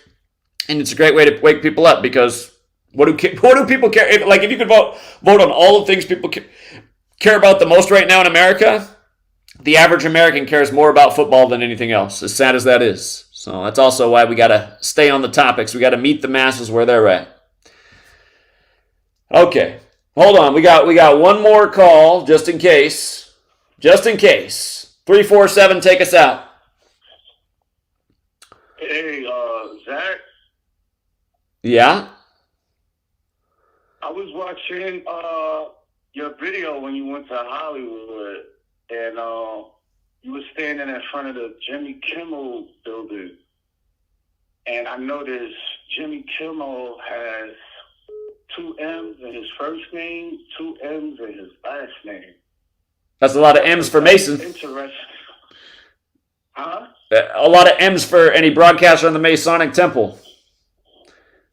Right, exactly. So I was looking at it and I was analyzing it, and I was like, okay, 13. M is the 13th letter of the alphabet. So if you add up 13 plus 13 plus 13 plus 13, you get 52. Then M 13 is the 6th prime number, and when you add up 6 plus 6 plus 6 plus 6, you get 24.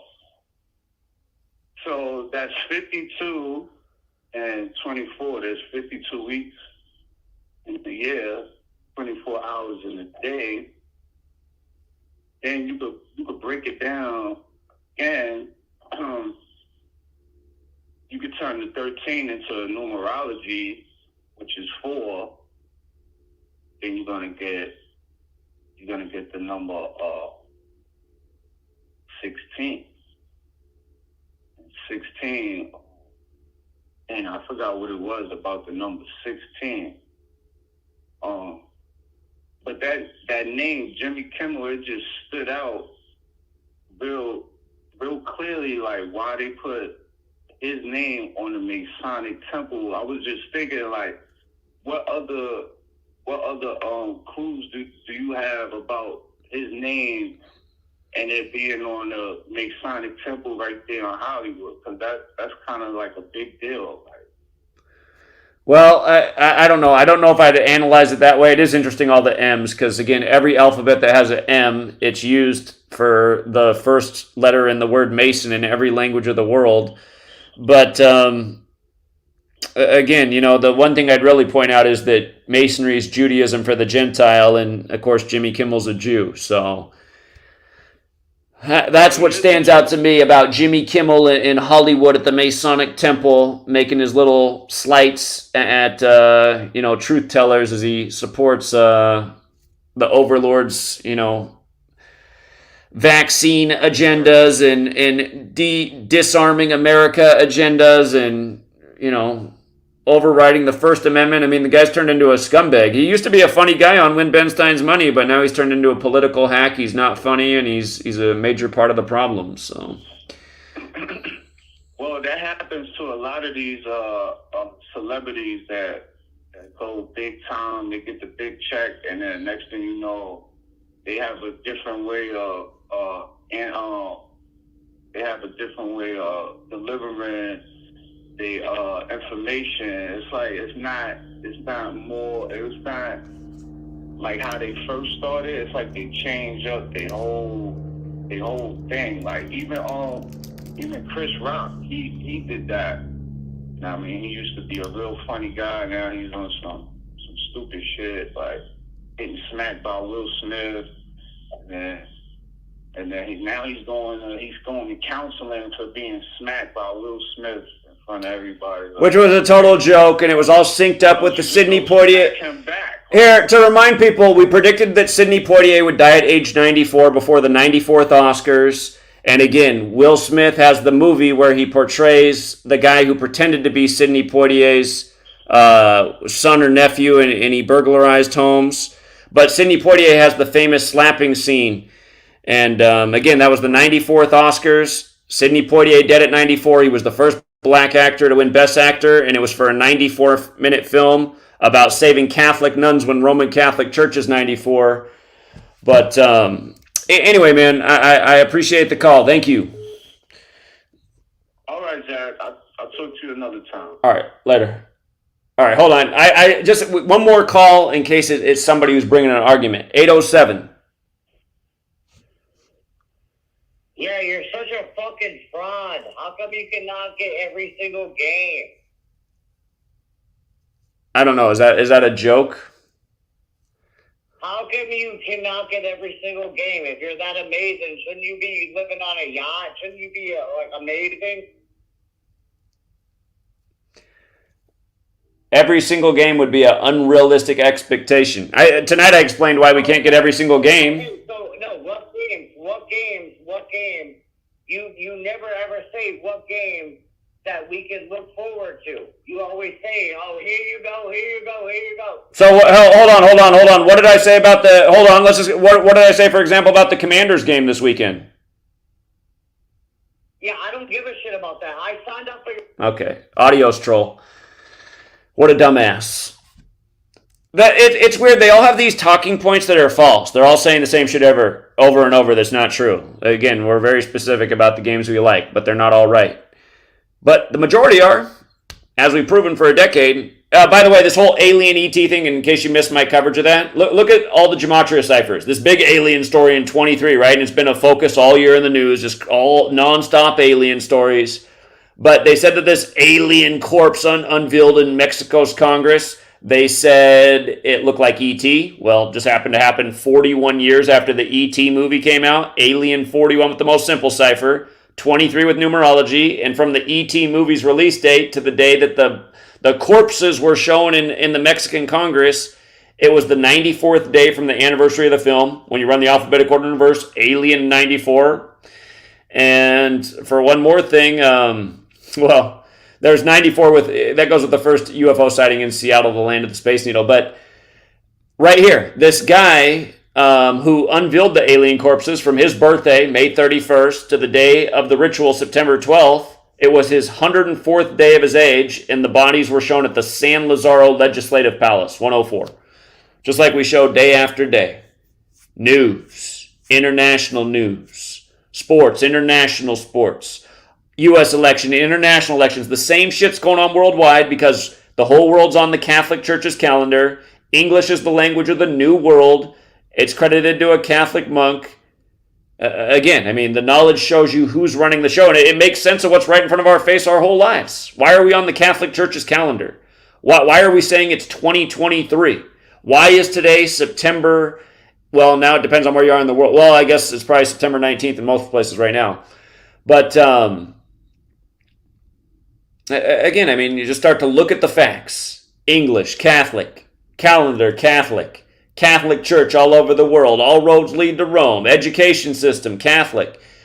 You start to look at it, it all starts to make a lot of sense, and then you learn their little Kabbalistic code, and it makes more sense than you ever knew. So, again, how come every single day I'm able to decode all the headlines and show this shit every single day if Gematria is not true? Or, again, where's the fraud? Where's the fraud when it's all facts?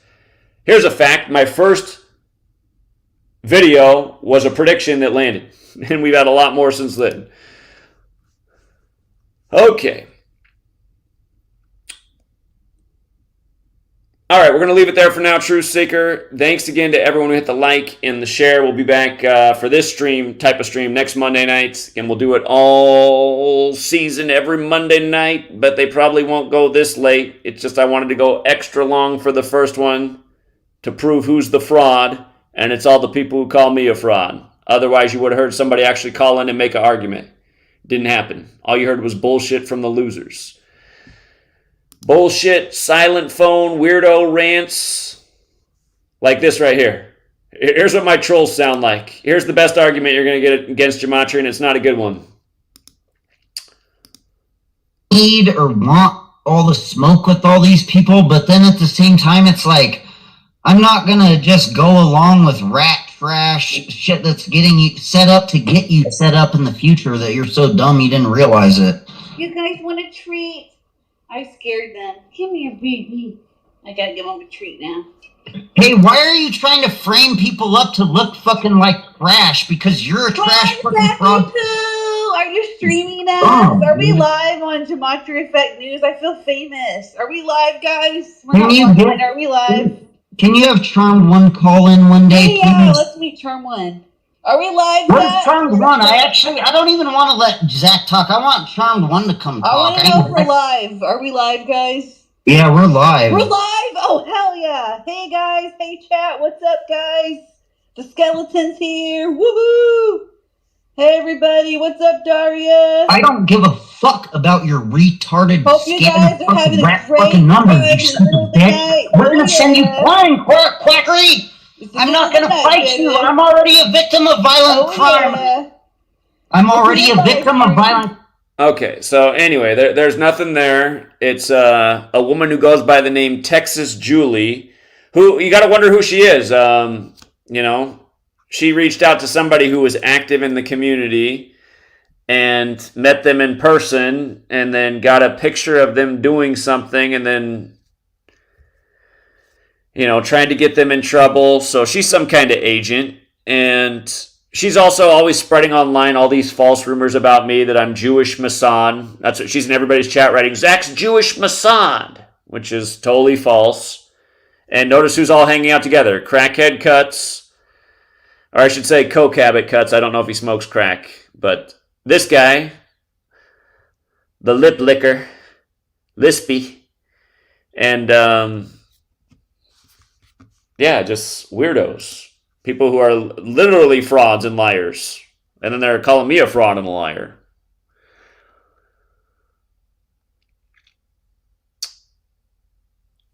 But yeah, there it was. There was the critics just talking out of their ass with nothing. So anyway, we've heard it from the critics. They got nothing. It's another W for Team Gematria. Again, thank you everyone. Hit the like and the share. And until next time, True Seeker.